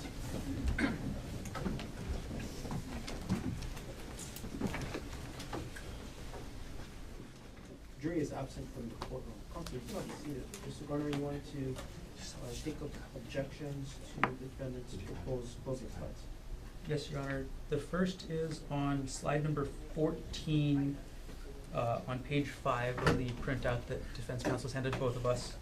It's a slide that says examples of deceptive behavior. I do believe this is impermissible argument that is essentially stating that Ariel has been deceptive in the past. It's an argument that is trying to make a 404 argument that says that she is deceptive now. That is the one reason under HRE 404 that you cannot use prior bad act evidence for. It is explicitly stated that you are not allowed to use prior bad act evidence to show conformity therewith, and that's exactly what this slide is attempting to do. So we'd strenuously object to introducing this, using this slide, using this argument that is against the rules of evidence. It's asking the jury to consider something evidence for an inadmissible purpose. So I do believe that's not appropriate. And that's the first objection. We'll take them in seriatim. Mr. Otake. Your Honor, obviously her credibility is at issue, and there's been multiple examples in this case that has come up in the evidence about deceptive behavior, and it is critical, obviously, that we be able to point that out. So I've never heard of, we can't point out in closing how a complainant has been deceptive or dishonest. I mean, he just spent half an hour saying how Gerhard was dishonest. So obviously that's fair game in any closing argument. Anything else you want to add? The issue is not commenting on the evidence, it's inviting the jury to not follow the law. That's the issue here. They are allowed to comment on the evidence that was introduced at trial, and I understand that. But what this is asking is not that. It's asking the jury to consider this evidence as, again, under the only improper purpose under 404B, conformity. Understood. State's objection is overruled. The defendant will be allowed to argue the complainant witness's credibility. It might be inadmissible under 404 with no exception under 404B, but there is the avenue of admissibility to found credibility with specific instances of conduct in those 608. So the state's objection is overruled. The other objection from the state is somewhat throughout the defendant's proposed closing argument. There appears to be snippets of transcripts. And they appear to have been, some of them highlighted, some of them not. As the court and everybody here is well aware, the jury will not have transcripts available when they go into deliberations. They won't, and these transcripts are purported to be of the testimony during the trial. So they're not transcripts that were identified as exhibits and introduced into the trial. They're transcripts of the testimony of the trial. Everyone's aware the first question the jury always asks after going to deliberations is, can we have a transcript of the witness's testimony? And the answer is always, transcripts are not available. So it's not fair to the jury. It's to put these essentially unmarked exhibits into the PowerPoint. It does give undue weight to what that is, especially consider the jury is instructed to remember the evidence on their own rather than what a court reporter may have written, that it essentially gets around that instruction that the court gave to the jury. It puts undue weight on only these portions that the defense wants to put weight on. So I do believe it's not appropriate for transcripts to be referenced, trial testimony transcripts to be referenced in closing argument. Can we drill down on that a little bit more, Mr. Garner? The real objection is the form with which they're displayed. Because if it wasn't question and answer, and it was just, not even the paraphrasing, if it was just the verbatim testimony without the Q and A descriptions, that would not be objectionable. That's correct. And that's why putting it in, this format with the new Courier font, when it's clearly a transcript written by somebody else, gives it undue weight. It Well, takes away that, Sorry, it's not the font. Only we know it's Courier font. But it's the format of the Q and A. yes, that's the main reason. Okay, Mr. Otake. Your Honor, I've done this in many trials. It's pretty commonplace. I've done it in civil trials. I've done it in criminal trials. We took the time and money to order the dailies, and it's what was said in court. It's the best evidence of what was said. And I'm just, whether it's in that format or another format, it's the same substance. There's nothing improper about doing this. I've done it many times in many courts. They had the option to order the transcripts and use their government resources to pay for it. They chose not to. And so this is what was said in court. And I'm not taking it out of context. I'm not gonna argue it inappropriately. I'm not gonna, it's just what was said. I don't know what font it's in or what, it is what was said. And we chose to order it and pay for it, and I've done it many times. And I'm not aware of any rule that says we can't do this. So I'm asking that the objection be overruled and we get on with closing.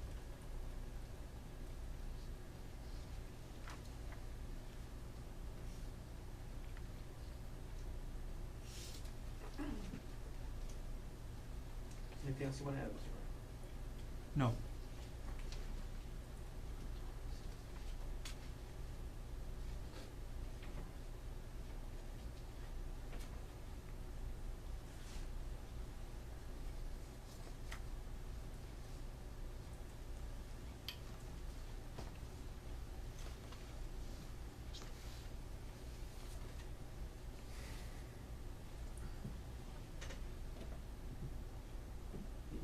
Slides with the transcripts, and they are in fact transcripts, there's no dispute about that,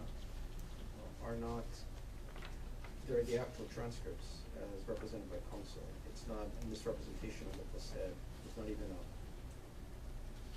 a paraphrasing of it. While I'm uncomfortable about the form, at this point in time, I'll overrule the objection and allow the parties to proceed. Thank you, Your Honor. What has been provided to court will be made part of the record to document the state's objections. It will be court's exhibit 1 for trial and be made part of the record. And Your Honor, I did show the state some demonstratives. I would like, I don't believe they have an objection, but it's gonna be facing away from you, so I'll show it to you now. Please. This is the first one. Accurately describes page 2 of the instructions. Okay. And then, oh shoot. Darn it. This is the second one. And Mr. Gordon, no objections.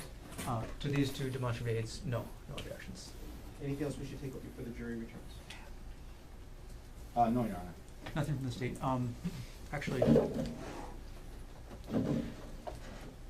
can we approach really quick? Sorry. On the record's fine. Off record? On record. Okay, sure.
all jurors are back in the court. Ladies and gentlemen, thank you very much for your patience. Before we hear from Mr. Otake, the argument that state made about justice requiring a particular verdict that Mr. Garner made right before we ended is stricken from the record. You are to return a verdict based on the evidence that's presented, or the lack of evidence, or reasonable inferences therefrom, as well as the court's instruction on the matter. Mr. Otake, are you ready to present defendant's closing argument? I am, thank you, Your Honor. Please. Good morning, ladies and gentlemen. I want to begin by thanking you all for your time and dedication to this case. Most people serve on juries, couple, 2-3 days. You guys have been here for close to a month now, and I want to just express heartfelt thanks for that. It was your time and doing that that made sure that Gerhard got a fair trial. That's what this was about, and we appreciate your time tremendously. You know, we're at the end of the trial here, but I want to actually circle back to the very beginning. The very beginning, jury selection, and remind you guys about that. Multiple days, started off with 200-something jurors, whittled it down, excuse after excuse, people couldn't be here, couldn't be fair, couldn't set aside what they heard, weren't willing to give him a fair shake. And we whittled it down to less and less and less, and we ended up with the 16 of you here. And that wasn't by accident. It wasn't by accident. It's because we saw in you what we were looking for. Jurors that would wait until you heard everything. Jurors that weren't going to convict somebody based off of media reports. Jurors that weren't going to just look at one side of things. Jurors who had logic, reason, and common sense. And most importantly, jurors who had integrity to follow the law on reasonable doubt. Objection, move to strike. None of this is evidence. Sustained. Please So continue. I'd like to move to strike the entire closing argument up to this point. Sustain the objection. Mr. Otake, please continue. We went through that process. You guys promised us you would do certain things. And we knew that you would. Now, I'm going to walk you through the evidence and the law today, and it'll be clear that there's reasonable doubt all over this case. All over this case. Before I do, he wants to, whole unwilling, unfaithful, unwilling, untrue. We talked about that. He wants to say unbelievable. I'll add another unword. Undeterred. They are undeterred by the evidence. It doesn't matter what it shows. They're going to spin it in their favor. They came up with a theory and they went to search for facts to support it. They didn't look at the evidence and say, what's the theory that points that out? They came up with a theory and they tried to find any fact they could to fit it. They were undeterred. Undeterred by the DNA. The DNA shows, and I'm going to go through it, she's holding the rock. There's a trillion level DNA on the unstained side. Undeterred. Oh, must be because when she was blocking. Undeterred. The computer, I have to call Inuma again to say that sometimes the computer accesses these files. Undeterred. Still shows that he's looking at this credit card statement from 2018 to show that he has a financial motive, that it's cheaper to kill her than divorce her. Undeterred. Undeterred by the fact the eyewitness picks the wrong person out of the photo lineup. And still, she stared at him, looked into his cold, dark eyes, saw him very clearly. Picks out the wrong person. Undeterred. Undeterred by the bruise on his face. Oh, maybe it's dirt. Maybe it's dirt.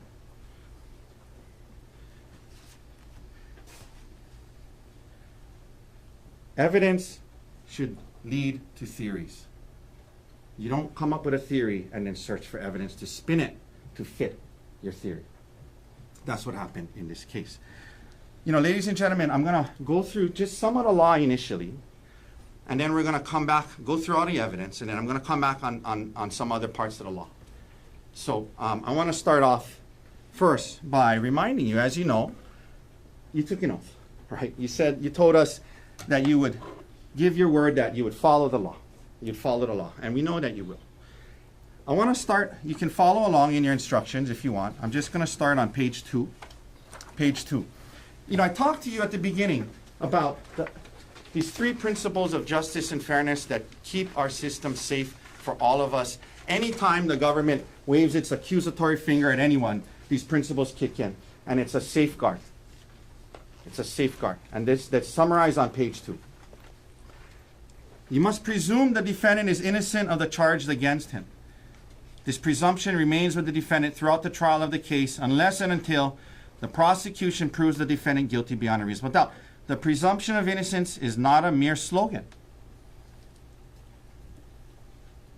Not a mere slogan, but an essential part of the law that is binding upon you.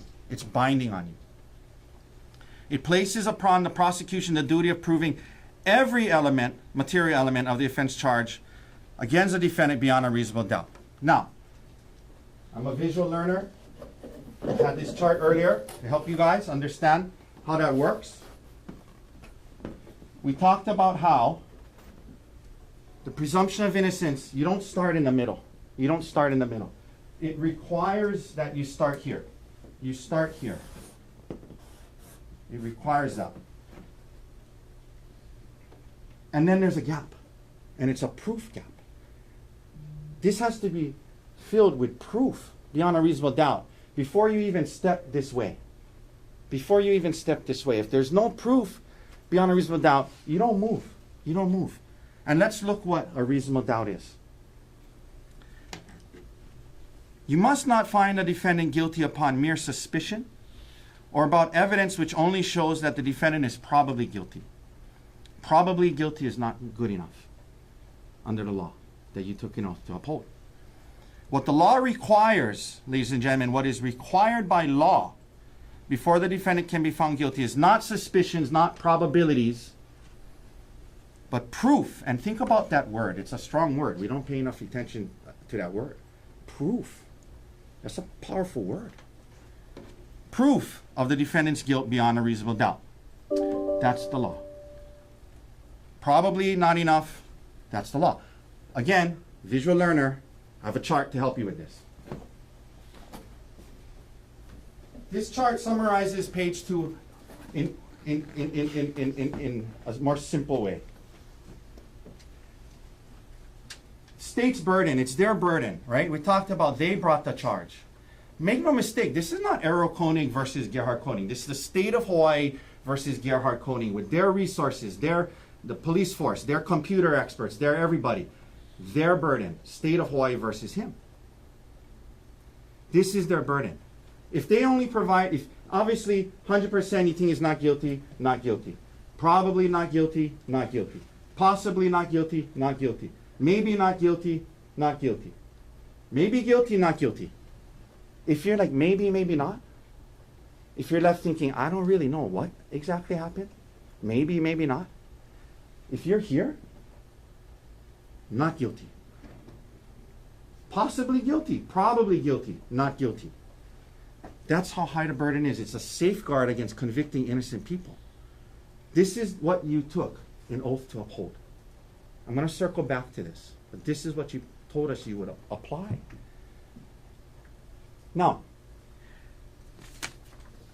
I'm going to go through more of the law later, but just very quickly, the law on attempted murder, the elements are on page 14. Page 14. Before we go through the evidence, page 14. Second paragraph. A person commits the offense of attempted murder in the second degree if he intentionally engages in conduct which, under the circumstances as he believes them to be, is a substantial step in a course of conduct intended or known to cause the death of another person. That his intentions was to kill her. That was his intentions all along. That's what they have to show. It goes down, paragraph 1, the elements. The defendant intentionally engaged in conduct. And 2, the conduct under the circumstances as the defendant believed them to be was a substantial step in the course of conduct intended or known to be practically certain by the defendant to cause the death of Gerhard Konig. That's what they have to prove, more than maybe, more than possibly, more than probably. That his intention and his knowledge was practically certain he was going to kill her. That's their burden. That's what they have to prove. We'll come back to this. There is an instruction on self-defense. I'm going to talk about that at the end after we go through the evidence. They are the included offenses. I'll walk you through those as well. But let's now look at the evidence, and it'll be clear there is just massive amounts of reasonable doubt. So the first thing, one second here.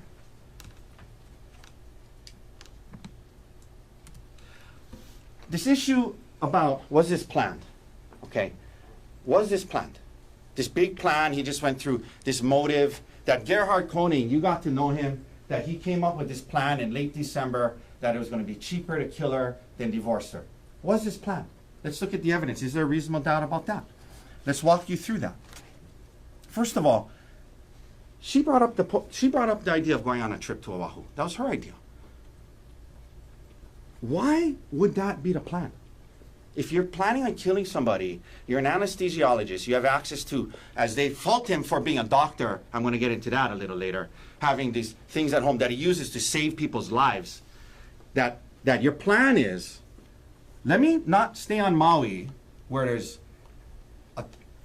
probably 800,000 less people and more secluded areas. Let me sneak syringes through TSA onto an airplane, come to the busiest island there is in Hawaii, 1 million people, go to a place, a trail, a parking lot I've never been to, that I'm not familiar with, and in broad daylight, 4 minutes from a very busy parking lot, I want to try and kill her. That's the plan? That makes absolutely no sense. Logic, reason, common sense. Why would you do that? The life insurance issue. Well, this is the busy parking lot. So I apologize. You saw this in, this was the plan, to come here. With all these cars, all these people, he says 99% don't hike or whatever. He didn't know that. He put in here, this is the plan, according to them, that he's going to come to this unknown place with all these people, all these cars, and try to kill his wife, instead of just doing it on Maui. That's the plan, according to them. The life insurance issue. Now, this shows two things. I mean, we're going to get into later about how he told her about it that morning, and she learned that morning if something happened to him, she would get $1.5 million. But it's relevant in another way. If in December and January and February, you're planning to kill your wife, why are you going through the process of obtaining $1.5 million on your life for her? That's not the sign of somebody plotting to kill somebody. That's a sign of somebody trying to work on, okay, look, we got to figure this out for our kids, and if something happens, there's, He's not planning to kill her. Now, the birthday card. He writes this morning. It's the only time she got emotional because she knows it was genuine. And I'm going to talk about that more later. He writes this. There isn't an obstacle in this world too hard for me to fight through for you. I would take on anything just to see your smile. You're one of the kindest, most giving, and selfless people I know. Selfless people I know. Putting others before yourself. So much love. You're the heart of our family. Fun, fearless, and a terrific mom. The kids and I hit the jackpot with you. He meant that. You don't write a letter like this because if you're planning to kill somebody 2 hours later. There was no plan. There was no plan. The Fed reservation. He made a reservation to go to dinner that night. He's not planning on killing anybody. There was no plan. This is from that day. They're having a great trip.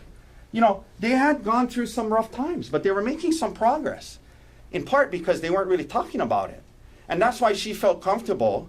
I'm not saying she was trying to hook up with Miller again. She wanted to travel for work. And that's why she felt comfortable bringing, hey, we've been making progress, but, I got to travel for work, And then she says, my mom can come with me. That's what Gerhard told you about. So this is them on the trip, the day before. This so-called big plan. There was no big plan. Now, why are they committed to saying that there was this pre-plan and financial motive? Well, because of course. It makes no sense anyone would have syringes on this hike unless this thing was pre-planned from earlier. So they have to stick to that, even though it makes absolutely no sense. There was no plan. And I got to tell you, I got to tell you, okay. When they get into the fact that in like December or whenever it was, there's a text message where she's like, are you coming home soon? And he's like, this lady just got hurt on a hike and a rock fell on her, so I'm trying to save her life. The fact that they're trying to say that at that time, the light bulb went on in his head and he was like, I got it. I can kill her on a hike with a rock. Objection. I mean, that's Proper ridiculous. argument. That's ridiculous. And a move to strike. Granted, that's argument stricken. Okay. Well, that's what he was pointing out. Objection again to improper argument. Sustained.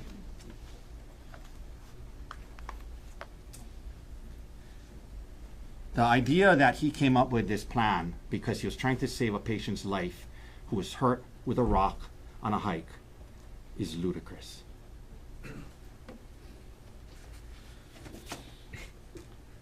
So, ladies and gentlemen, as much as they want to avoid it, as much as they try to talk about witnesses and corroborations, the reality is this.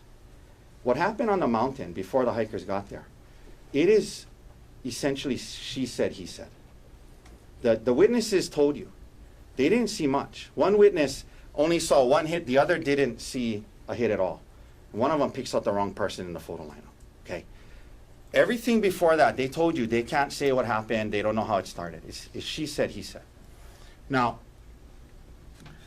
by the way, these witnesses who apparently stood there and stared at him for 30 seconds, looking into his deep, cold eyes, they didn't see no syringes on the ground.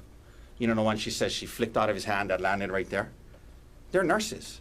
They didn't see that because it didn't happen. The point is, ladies and gentlemen, when it's your burden of proof, it's this high, and it is she said, he said. Your she said. Better not offend logic, reason, and common sense. Better not offend be contradicted by the physical evidence. Better not be highly motivated. Better not have examples of many times where she was deceptive to the police and to you. And all of those are present with her testimony. I'm going to walk you through that. Now, logic, reason, and common sense. The bottom line is Ariel Konig is not reliable. She's not reliable. We talk about credibility. The question is reliability. Okay? Logic, reason, and common sense. We don't ask you to leave that at the door. We want you to bring that in here and look at what was said. Let's look at what she said, right? I mean, basically she's saying she wouldn't take the selfie, and then he was like, I'm tired of this shit, let me throw you off the cliff. And then he tries to stab her with a syringe as he's loading it first, and then he bashes her up to 10 times. That's her story, okay? First of all, the way she describes it makes it sound like he had multiple arms, like an octopus. She says that she's covering, he's on top of her, covering her mouth, and then he has a syringe, and then he's loading he has a vial, and he's loading it, but he's holding her down. Misstates the evidence. Sustained. Can we approach, Your Honor? Sure, come on up.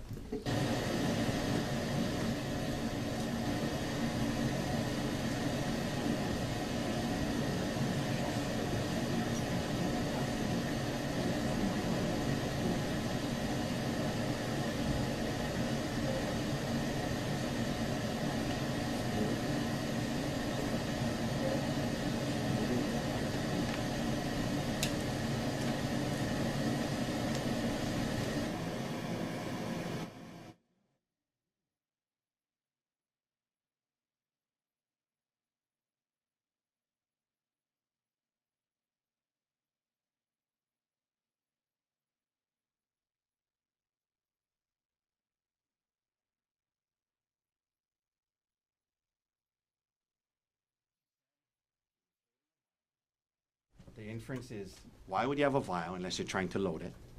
He has a syringe in his hand. The other hand, he's holding her mouth.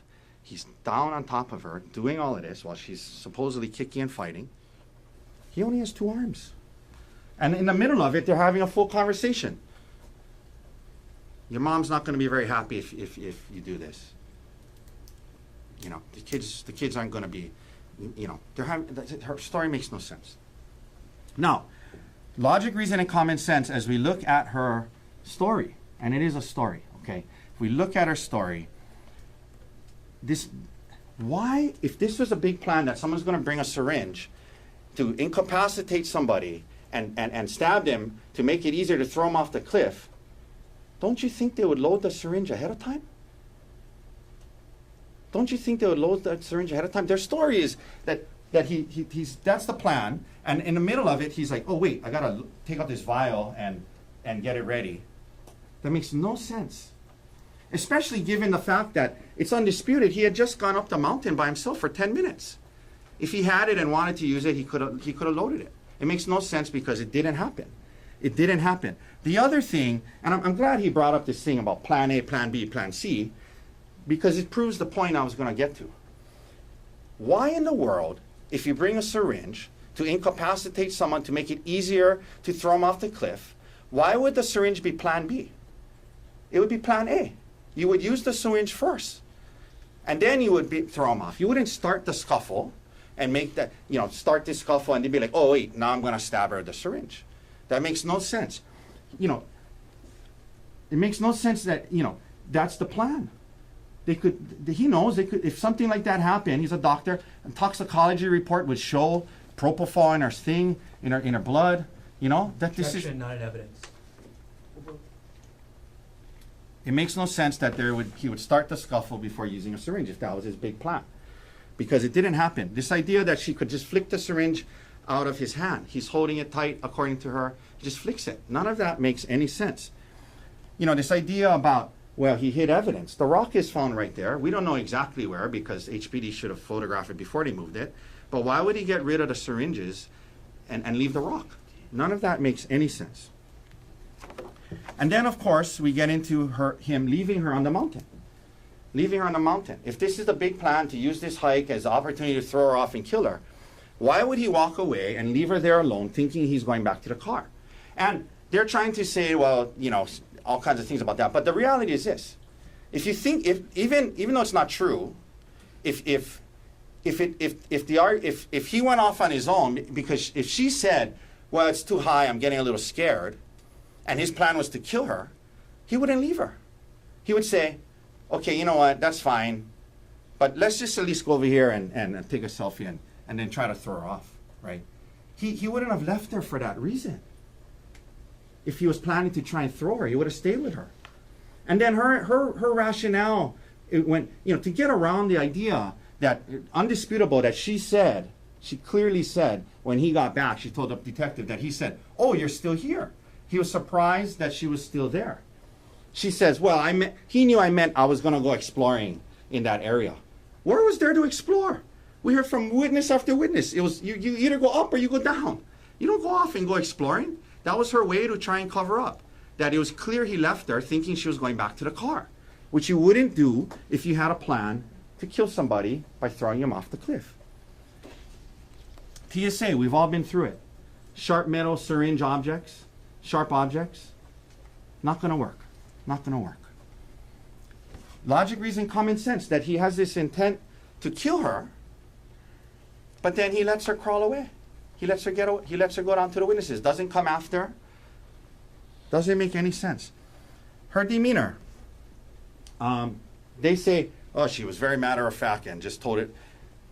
Ask yourself, if someone's describing what should have been the most horrific thing they've ever been through, bloody murder, someone's trying to stab you with a syringe, a monster's trying to throw you off a cliff, when you're recounting that, you might get a little emotional. Not at all.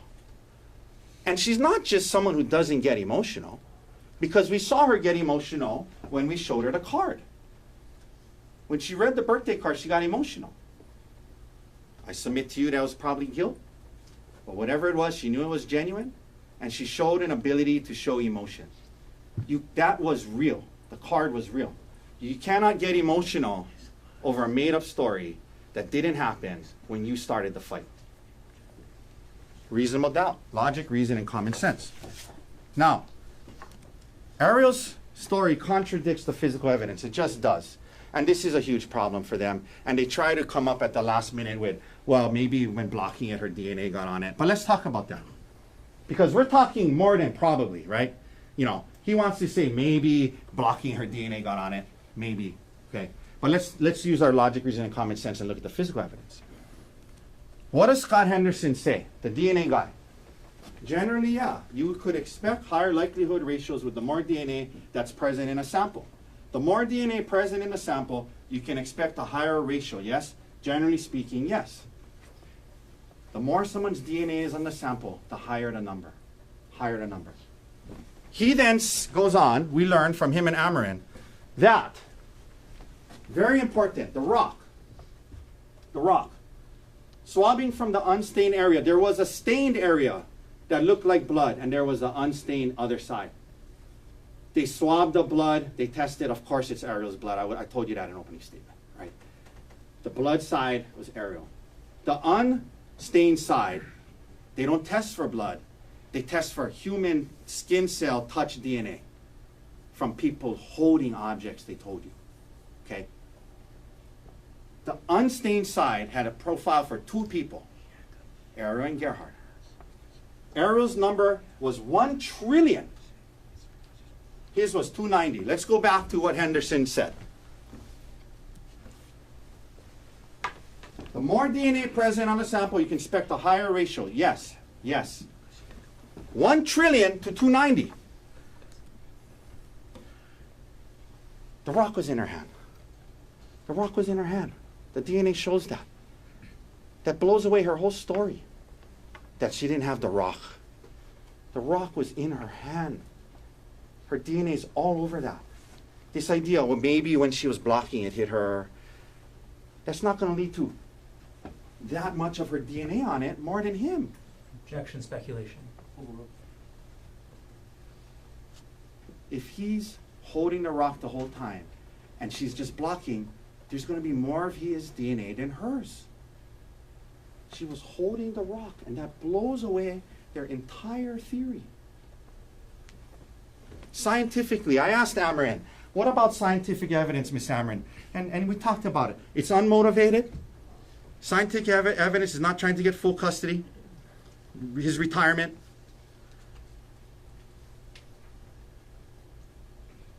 It doesn't lie.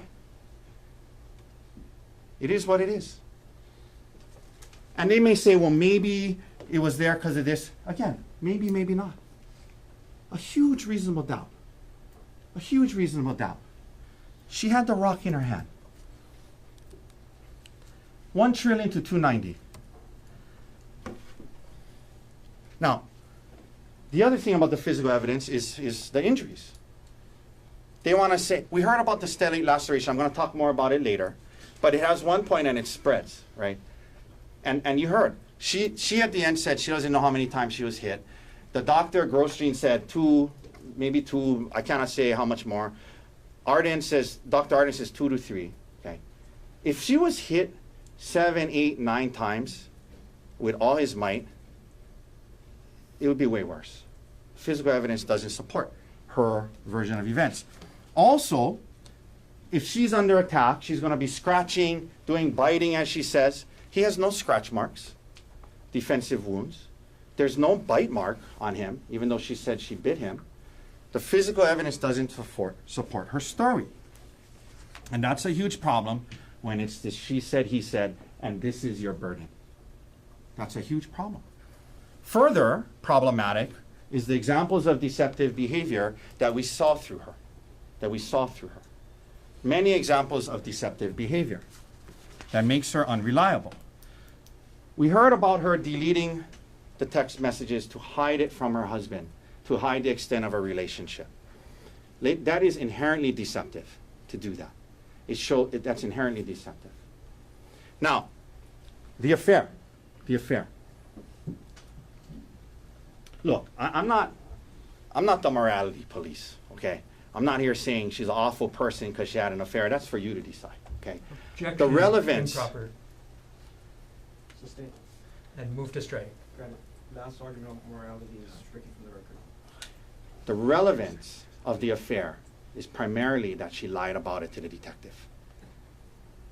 The context is showed in the relationship in January, February, and December, but the relevance is she lied about it to the detective. And that is incredibly important when it is she said, he said, and is proof beyond a reasonable doubt. Let's look at this. This is, he said, well, she describes it to the detective as just some flirty text messages. He says, well, there's nothing in the text messages about sex. Well, she deleted most of them, so we don't really know what's in there. But we do know what we saw. On the trip, the day before he's going to confront her, this is at 11:22 p.m., presumably Hawaii time, or maybe it's California time, whatever, but it's late at night. She's sending this to Jeff Miller. Jeff Miller is sending her this. They have a nickname for Gerhard, Helu, which is that radiology nuclear whatever. They call I have Helu. They have a code word to let each other know when he's around. She's listening to an audiobook, How to Help My Spouse Heal from My Affair. That's what she's listening to. He says to her, you're engaged and continue an elaborate secret affair instead of coming to me asking to work on our relationship. And her response is, if anything, I learned how stupid it was this time and I know how to make sure it doesn't happen again. That's her response. Okay? Now, to the detective, no affair, just some flirty text messages. To you guys, no affair, just some flirty text messages. You saw 12/1, December 1st, all day long on a Sunday. Good morning, all day long, all day long, all day long, good night. And that's how she says it to the detective. She was misrepresenting, deceptive, and lying to the detective. Further examples of deceptive behavior is what she does with her primary care doctor and the records. After the fact, she tells her primary care doctor in an email to add, can you add traumatic brain injury? I want to make sure the documentation is consistent between my care at Queens back here in Mount. And that's the important part. Why is that important? Because, number one, she says she doesn't recall reviewing the Queens records. The Queens records doesn't mention traumatic brain injury. Arden told you that, the two don't you think if traumatic brain injury was in her Queens records, they would have asked Grosjean or Carlton Whitney that? It wasn't in there.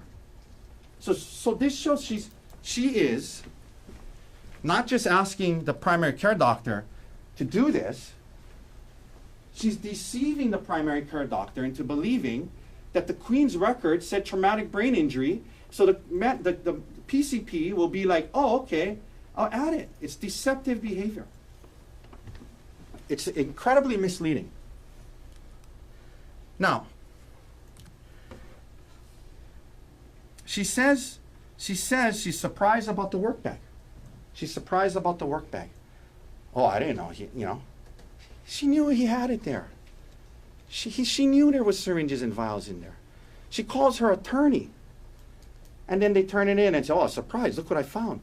She knew it was there. She knew it was there. She lied about that. She lied about her affair. She lied to her primary care doctor.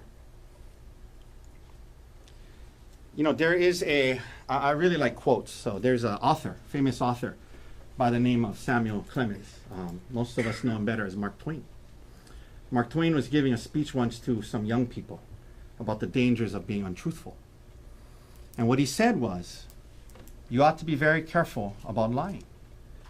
Because once caught, you can never again be, in the eyes of the good and the pure, what you were before. Objection to improper argument. You guys come in here, you give people the benefit of the doubt. They come in here, you say, I'll hear them out. And then they lie about different things, they deceive. In the eyes of the good and pure of all of you, you can't look at her the same again. It's dangerous. It's dangerous. If she's going to manipulate her PCP doctor, if she's going to be deceptive to the detective, do you think for a second she would hesitate to be that way with you?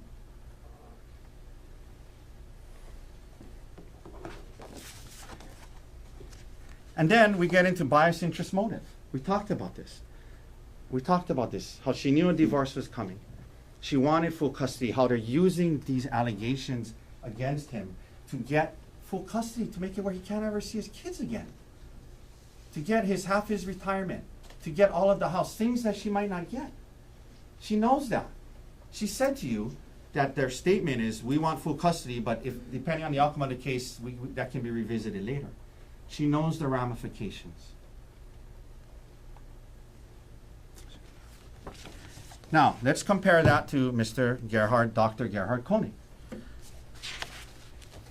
You got to see him. Trust your gut. Trust what you know about people. Is he somebody that is a monster that came up with this plan to stab his wife and throw her off a cliff? Is that the sense you got from him? Or was he a hurt human being struggling with infidelity but trying his best?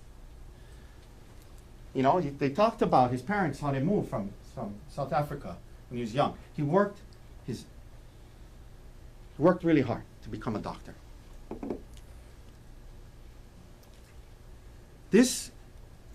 he talks about, oh, he was trying to control everything about her. All of this awful controlling guy. What does she say? Prior to December, you generally describe your marriage as good, right? Yes, sir. This is what Ariel said. You don't describe your marriage as good if somebody is a controlling, coercive, violent person. There's a lot embedded in this. You don't describe it as a good marriage if unless they're a good dad. Look, domestic violence is horrible. There's some awful men out there that use their power, control, financial means to control women in improper ways. This is not him. That's not him. She wouldn't say it was a good marriage if he was like that.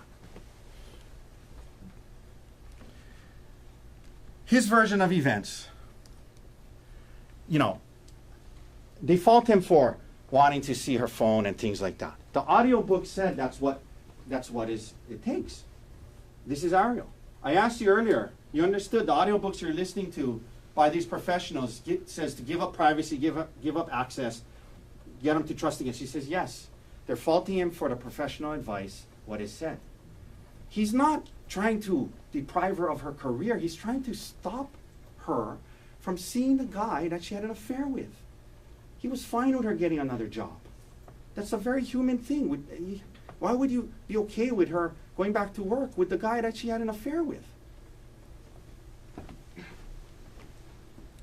Now, he went into detective mode when he found out about the affair. That's a very human reaction. Very human. He was on the computer looking up Reddit and infidelity and getting some advice. It's not easy when your partner cheats on you. He's struggling with it.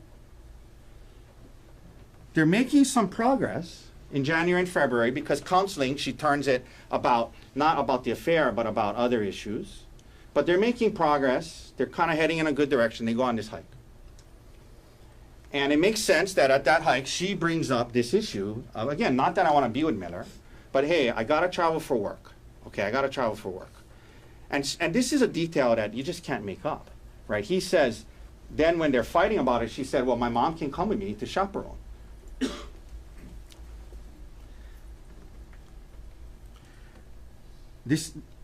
He leaves her because they got into a fight, not because she's afraid of heights. She goes on all kinds of bungee jumping hikes all the time. He comes back and he's like, oh, you're still there. He described to you what happened. He's not saying, oh, he grabbed me and pulled me down. The scuffle started on this mountain trail and they ended up on the ground. Whether they tripped or fell, whatever, he ended up on her. And then he told you how she's grabbing his testicles. And she admits to it. And then I also squeezed his testicles. That's her testimony. It was all happening so fast. We spent a lot of time going through it all. That's not real life. In real life, you don't get hours to be like, okay, and then you did what? Well, why didn't you do this? Well, did you consider that? Did you consider doing this with the rock instead? It was happening in seconds, and he reacted, and he had a reflex, and that's human. That's human. That's human. He reacted. And then he felt horrible about it. And he told you about that. He never wanted to hurt her. Never. He felt terrible about it. He was shocked that he could even do that to her in that moment. He felt horrible. The physical evidence supports his story. The DNA, and I'm going to get into the medical evidence a little more in a second. You have this, which apparently might have been dirt. Undeterred, might have been dirt. You have a cut, you have bruising. Right where he said he was hit. Reasonable doubt. Now, the FaceTime with Emil that they call a confession. There's no assurances of reliability. He explained to you what happened in that call. We need to consider it in the context in which it took place and ask ourselves, is this a reliable thing that happened that we can rely on? Two highly emotional participants in the phone call.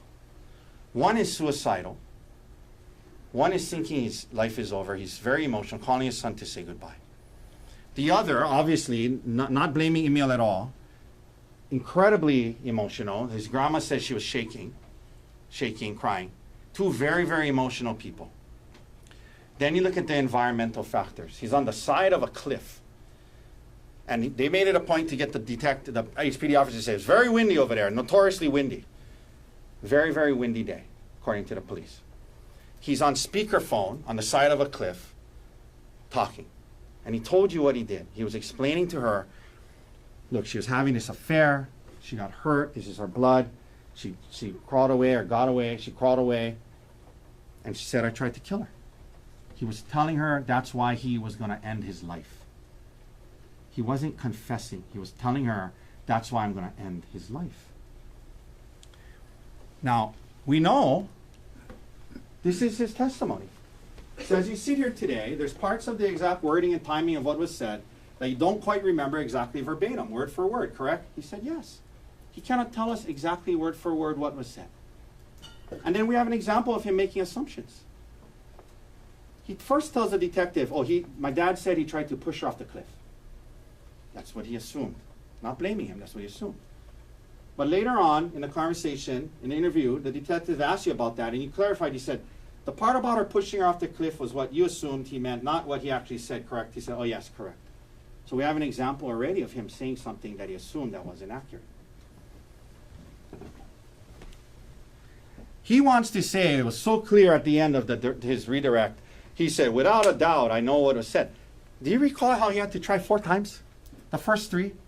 Emil said, yeah, I was confused. I'm kind of confused. And he asked again, yeah, I'm kind of confused. I'm kind of confused. And finally, Emil understood what the prosecutor wanted him to say and agreed. I'm not faulting Emil at all, okay? This was a misunderstanding. The second call shows that. Gerhard calls the second time, and he wasn't saying, why'd you rat me out? He was saying, wait, what? You told Ariel's parents I tried to kill her? Oh, like, I gotta go. And he was gonna go kill himself again. This idea that he wasn't giving Ariel the blow-by-blow Emil the blow-by-blow what happened, he was trying to say goodbye to his son. This is not a confession they're making it out to be. I just point out to you, it's not his fault. He's lived with Ariel the last year. He wants to be on Maui. He likes it here. He knows the only way he can stay here is living with her. We talked about her and her actions with the detective and the primary care doctor. He understood what the prosecutor wanted him to say after the 4th try. This was not a confession. Gerhard's actions after the incident, they want to say it's consciousness of guilt. I say it's proof he's human. He went into deep despair. He couldn't believe that he could cause that kind of harm to the person that he loved. And that can coexist with defending himself in the moment, in that reaction. He felt horrible about it. He went into where he was suicidal. What he was saying to Emil on the phone was, I gotta go, I don't want the police to find me, is because he wanted to keep open the option of killing himself, which was turning to be harder than he thought. He didn't want to get caught at that time because he was still thinking about jumping and killing himself. He wasn't evading the police for the purpose of, I don't want to get caught. He wanted to be able to kill himself and have that option. And we'll talk about when he turned himself in later. And that's why he did what he did with the SIM card. He didn't want the police to find him because he was thinking about killing himself. And this idea that in the middle of this suicidal place of being super emotional, that you open your SIM card, you bend a paper clip, open it, and you're going to take the time to put it back where it was instead of just leave it over there.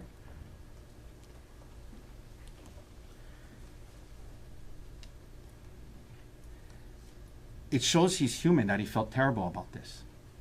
He told you how bad he felt. And that can coexist with self-defense. Now, this idea that he was fleeing from the cops, first of all, the officer didn't say we pulled up right next to him. Very clearly they said we pulled up, there was a lane in between us, and he was on the grassy area. This grassy area right here. They said he was here when they got out of the car and he started to flee. And remember, And I said, come on, you know, how the heck was he not going to get in the bushes if that were the case? And then, shockingly, the prosecutor asks him, well, you played D1 football, right, officer? I mean, the fastest man in the world, Usain Bolt, Olympic sprinter from Jamaica, could not get to him from the car if he's trying to get into the bushes. Look, I get it. Officer safety. Look, I'm not faulting them. They came in hot. They're the strategic enforcement detail. Apparently, you got to be 300 pounds to be in it. I get it. They think he has a syringe. Okay? They come in hot. They couple strikes. Don't hit him in the face, and arrest him. I'm not faulting them for that. I don't know about this. You know, saying he was trying to flee. Okay, that's not cool. Okay, but I get it. Officer safety.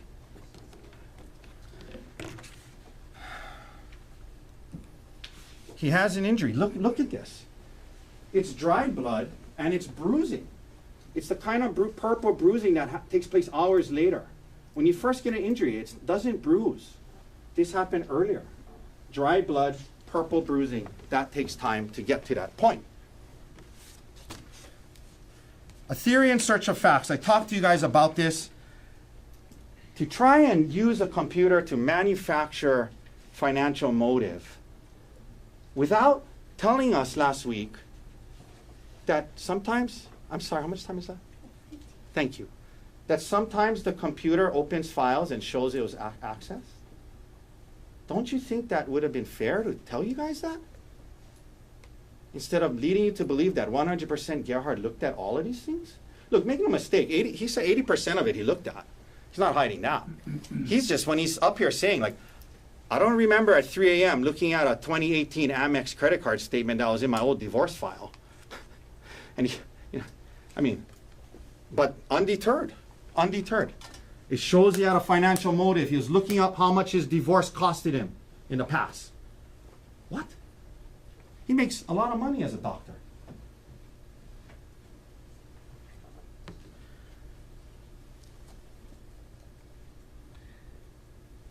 The search terms: kill, push, shove, syringe. They're looking for the smoking gun. They have had it with his computer. Looking for the smoking gun. What do they find? No smoking gun. Just some search about hikes that you would search if you were truly just going on a hike. Again, maybe, maybe not. They were looking for the smoking gun. They don't find it, so what do? They manufacture a motive, undeterred, theory in search of facts. Oh, no smoking gun. But you know what? It shows he's looking at financial documents. He has a financial motive. It's not fair. I submit to you that whatever they found on that computer, they would find some way to spin it. Whatever they found, they would find some way to spin it. That's not fair. The work bag.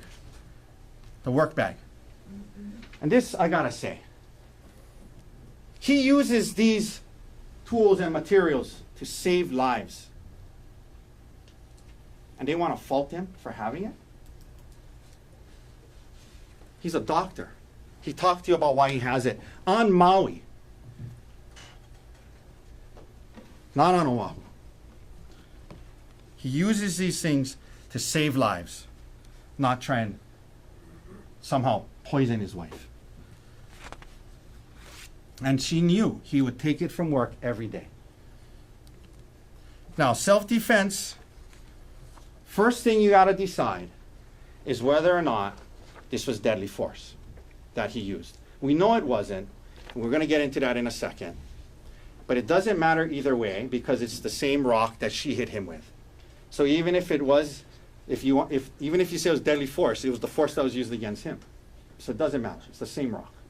The only thing it does say about it, and this is the part that was incomplete, about the duty to retreat. It says, the use of deadly force is not justifiable if the defendant knows he can avoid the necessity of using such force with complete safety by retreating. You only have to retreat if you can do so safely. She's holding on to his testicles, hitting him. And it just talks about being reasonable.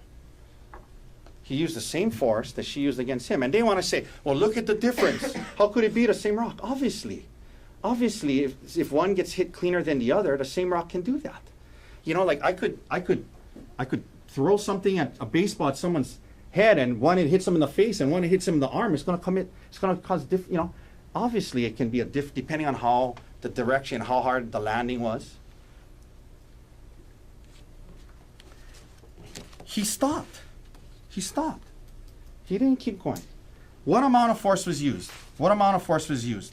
We know. Like I said earlier, we know what Ariel says she doesn't know. I don't know the exact number. They are downplaying what she said because they know it doesn't make sense. They're saying, oh, up to 10 times.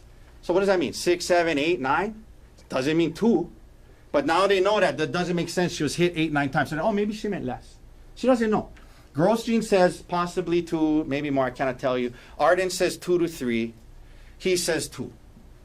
Grosjean talks about, oh, there's rock in there or dirt. He's not a forensic pathologist. He didn't test the material just to show like what it was. You know, her condition after. You saw her walking. She's walking on the hill. Okay. But more importantly, this is her talking after. And I'm going to ask you to do something with me now. If you could help me out here. Either close your eyes or don't look at the screen and just listen to her voice.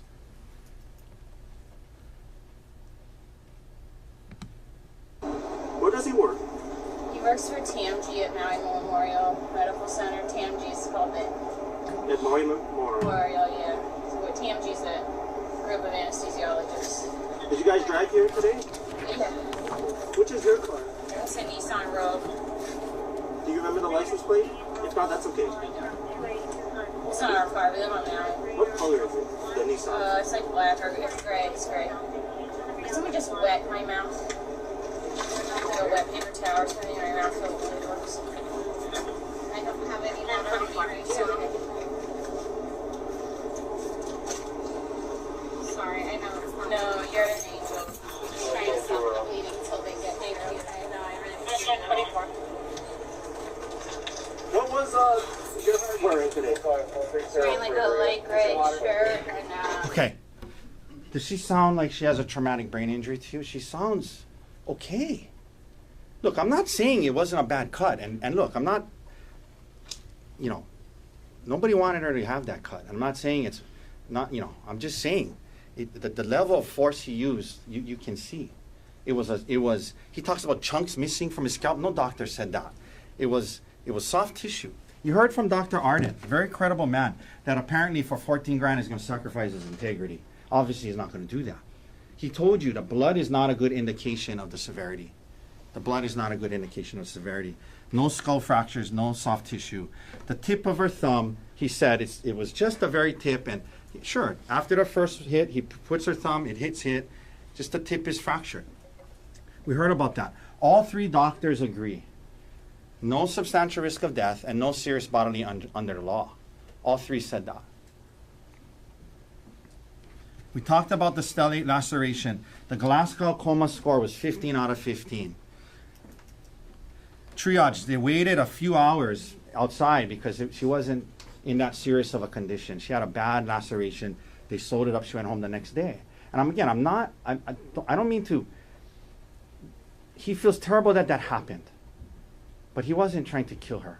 That's about the amount of force that was used. Now, her eye. Let's look at this photo. The orbital is the most fragile area there is. And he said, very fragile bone. If he hit her with that rock, it would have broke bones. There was a scuffle. They landed on the ground. They're fighting. There's elbows. He's going for the rock. They're fighting for it. There's no doubt her eye got hurt in this thing. But he didn't smash her eye with the rock the way they want you to believe.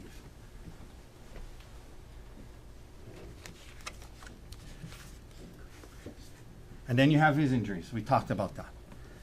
Now, it's the state's burden to prove to you this was in self-defense. More than probably. that it wasn't under the circumstances, that he reacted as a human when she was doing these things to him and hit him. They have to prove to you it doesn't apply. It was a reflex, it was a reaction, it was a human reflex and reaction to defend himself in the moment. And that can coexist with him feeling terrible about it after. This happened extremely fast, and then he stopped. Now, we talked about the elements of attempted murder.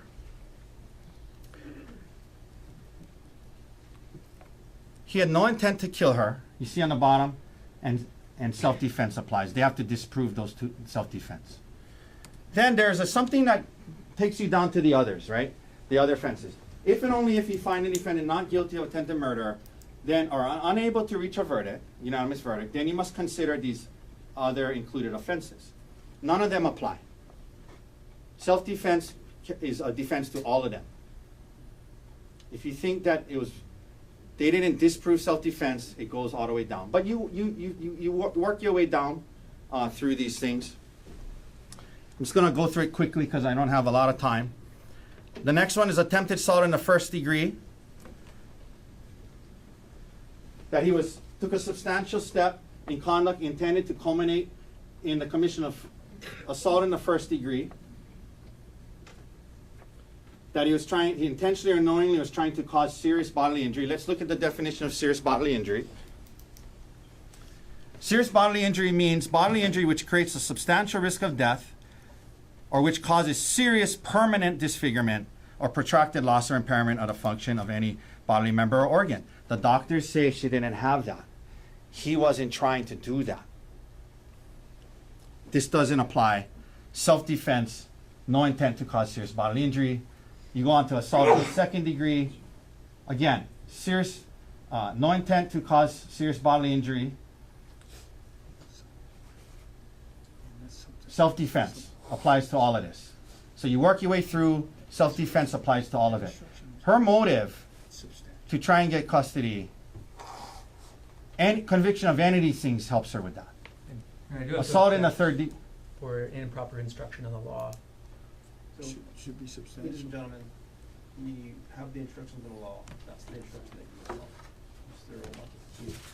Then you get to assault in the third degree, bodily injury or negligent use of a dangerous instrument. Again, self-defense. He wasn't negligent. He was reacting. Reasonable doubt as to every one of these included offenses. So you just work your way down. And then there's something after that called a mutual affray. If this was a mutual affray. Reasonable doubt as to all of these.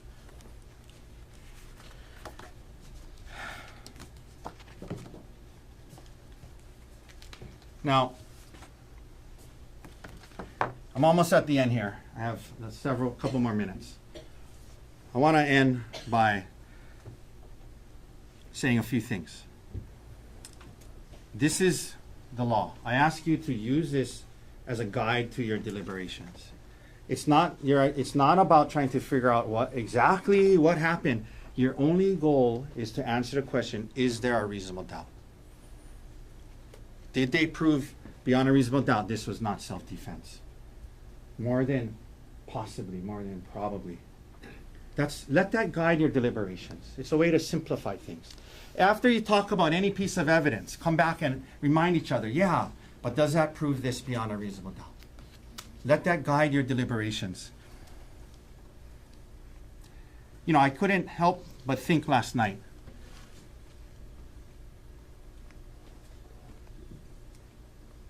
When they moved here to the United States, there's these constitutional rights that we all have.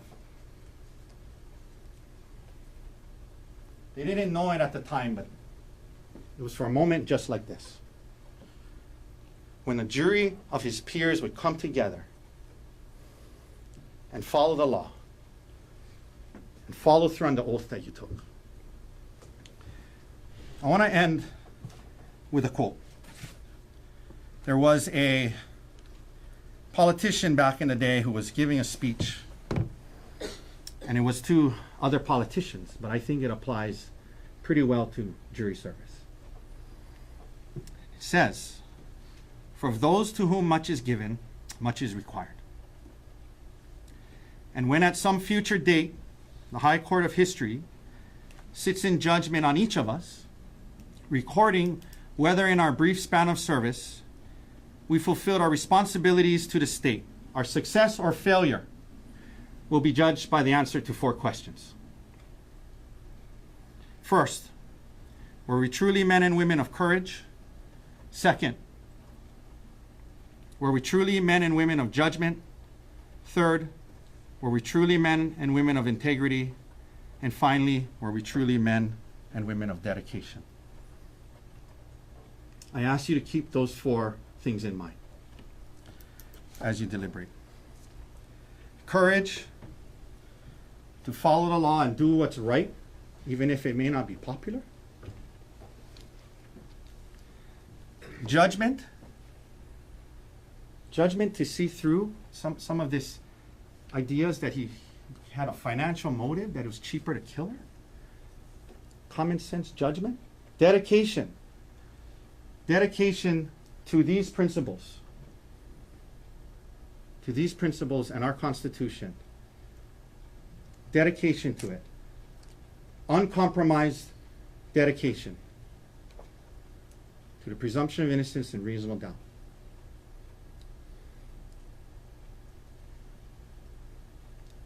Deliberate that way. Uphold your oath. Follow the law. Let this guide you. Enforce the reasonable doubt standard. Follow the law. Do these things. And integrity will be yours. Thank you for your time over the last month. On behalf of Dr. Konig and Manta Dirks, thank you all for your time. Thank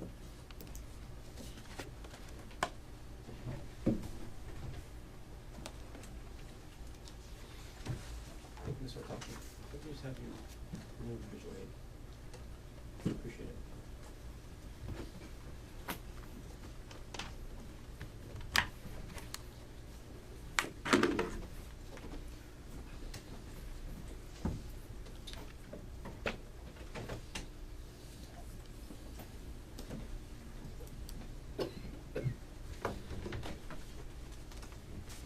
Mr. Warner, Stacey Rowe.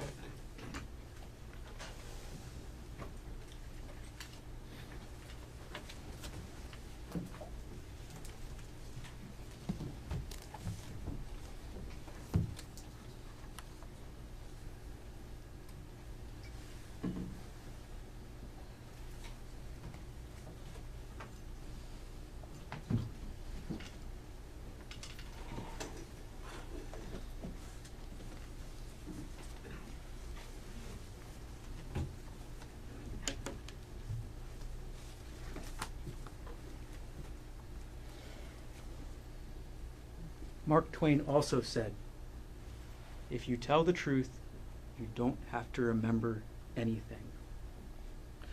Think back to defendant's testimony. Think back to every time he was asked on cross-examination something that made him look bad, something that made him look like he had a motive, something that was incriminating. Think back to every single time the defendant was asked something like that. And what was his answer? "I don't recall."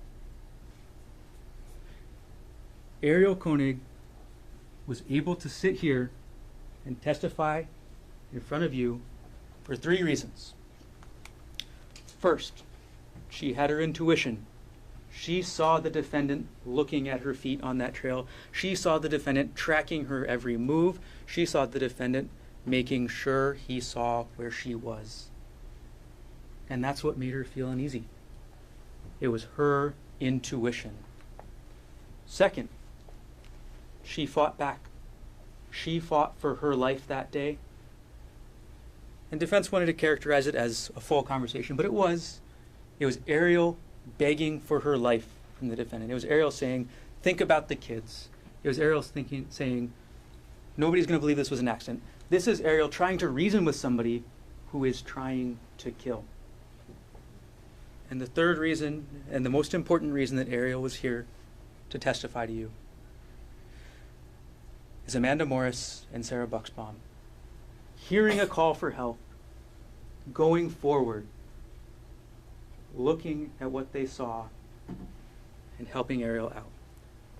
Because the evidence shows that is the only thing that stopped the defendant that day. The only thing that stopped him from continuing to beat Ariel with that rock, from continuing to hit her, from continuing to try and kill her, was Amanda Morris and Sarah Buxbaum catching him in the act.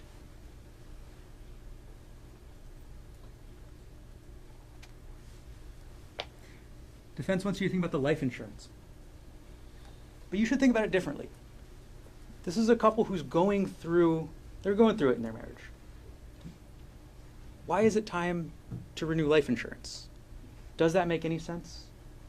No. What the life insurance is, what many of defendant's actions are, is the defendant covering his tracks. The cover-up proves the crime. Defendant had control of the scene when he was done, so he took the evidence with him. He didn't need to take the rock. In fact, he knew that he was seen with the rock. He knew that Amanda and Sarah saw him with the rock. Why take it? And what reason would Ariel have to make up the syringe? None. Think about what Ariel knew. Ariel knew that he had tried to push her. Ariel knew they were right next to a cliff. Ariel knew that people walked up as she was being beaten with that rock. She had enough already. There's no reason to make up the syringe. Defendant's attorney said something. These are the facts you just can't make up. And that's what the syringe is in this case. It's a fact you just can't make up.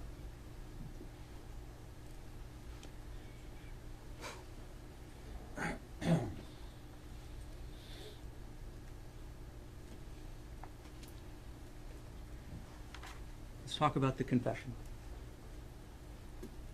Emil told you he has no doubt about what the defendant told him. If this was truly a goodbye phone call, if this was truly the defendant telling his son that he was going to commit suicide, what purpose at all would there be to accuse Ariel of having an affair? What purpose does that serve in saying goodbye? That makes no sense. It's just trying to throw dirt on Ariel. That's all it is. It's trying to throw dirt on her. It's trying to make her look bad. It's trying to justify his actions because he knew from the minute he did it, and he knew from the minute he planned it, that it was wrong.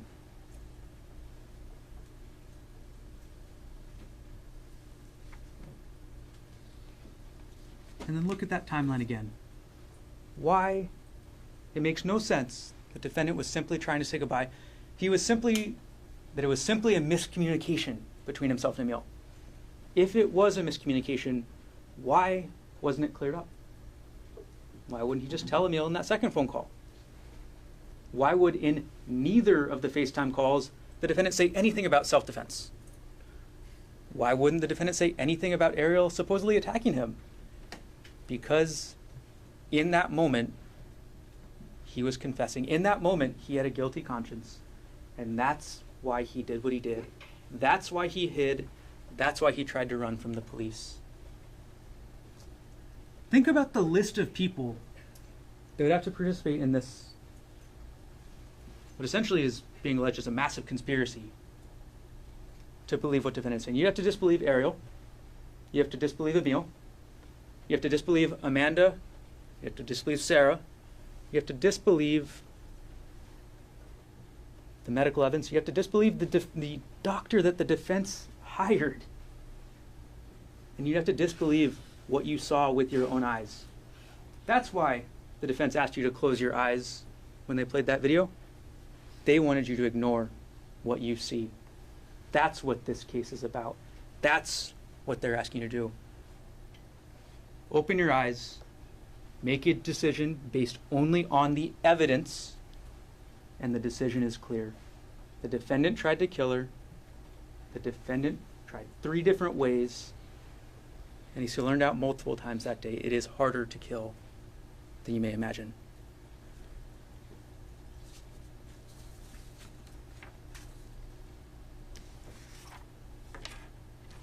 You were told earlier about the defendant's constitutional rights and the founding of this country and how important that is. What are those three phrases that this country was founded on? You've probably heard them before. Life, liberty, the pursuit of happiness. And in this case, the defendant, beyond a reasonable doubt, made a conscious choice to try and take Ariel's life. He made a conscious choice to kill her. And that is why the only verdict that is supported by the evidence is that the defendant is guilty as charged. Thank you.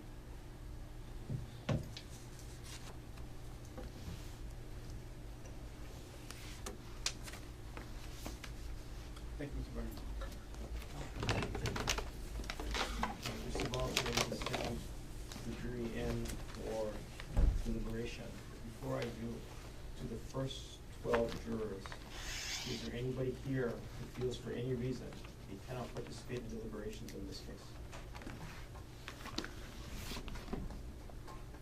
I see no hands. So that means Mr.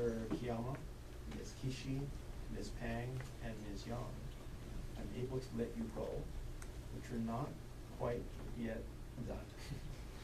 If one of the other jurors cannot complete deliberations, you may get a call to come back and participate in deliberations. Okay? So, even though you get to go back to your regular lives, and you're not sitting here in the courtroom, those 3 rules still apply. Don't talk to anybody about this case. Keep an open mind. Do not try to learn about this case outside of the courtroom until one of 2 things happens. Number 1, you get a call to come back. Or number 2, you get a call letting you know that deliberations are complete and the case is done. So unless or until you get one of those 2 calls, those 3 rules apply. Don't watch any media, just in case you might have to come back and do further jury service. On behalf of the parties and the rest of the judiciary, thank you very much for your time and your service. I talked about Gold Star jurors early on. You're weathering 2 storms to be here, and all the flexibility and perseverance that all of you showed. That still remains true today as more storms come our way. So again, thank you very much for your dedication, your perseverance, and your service. If I do not have a chance to talk with you later on, I hope you and your families remain safe during this upcoming storm. And again, you have our gratitude. Thank you very much for your service. You're free to leave the courtroom. Thank you.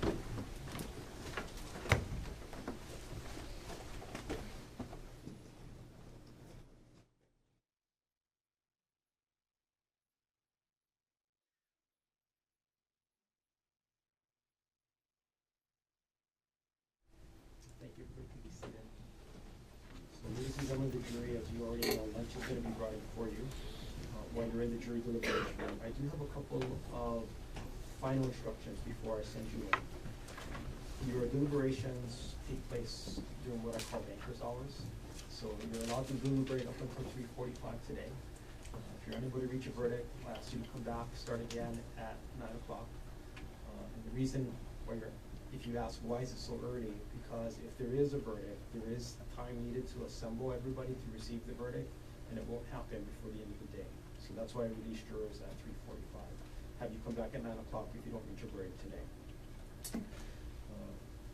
You will have communication forms along with the verdict forms that will go into the jury deliberation room along with the exhibits. One note about the communication forms. If you do send the communication to the court asking a question, it does take some time before an answer can come back to you. Sometimes it takes up to 45 minutes, sometimes an hour. Okay. If you're waiting for a response, if you can continue on with the deliberations, please do so. A couple of other things. You will not have the opportunity to ask for any additional information that you think is helpful. So you have all of the evidence that's available to make your decision on this case. Also, there are no transcripts available for the testimony of the witnesses. So you have to rely on your collective recollection as to what the testimony may have been. Before I send you in, Ms. McCallum, Ms. Abu Fisher. Can you stand and raise your right hand? Do both of you solemnly swear or affirm that you will take this jury in charge, that you will not communicate with them except by order of this court, that you will allow no one to communicate with them, and that you'll conduct them into court again whenever so requested by them or by order of the court? I will. I will. Thank you. So ladies and gentlemen, I'm gonna ask that you take your notebooks, take your jury instruction packets, and all your personal effects as you go into the jury deliberation. All rise.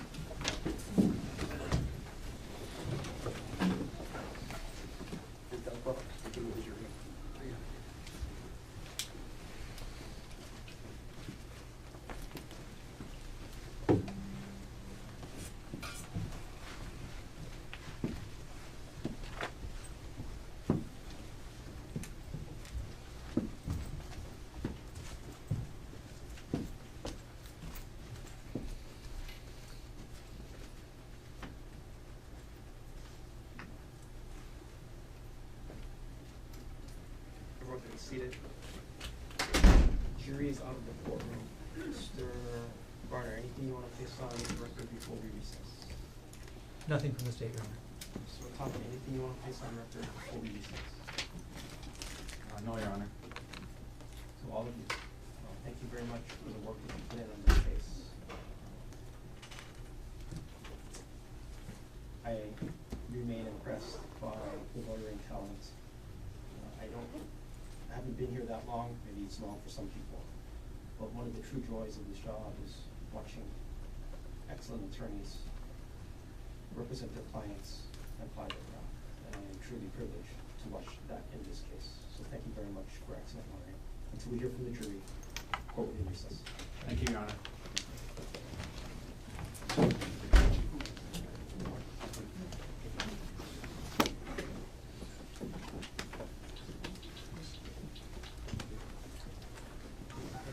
You are muted.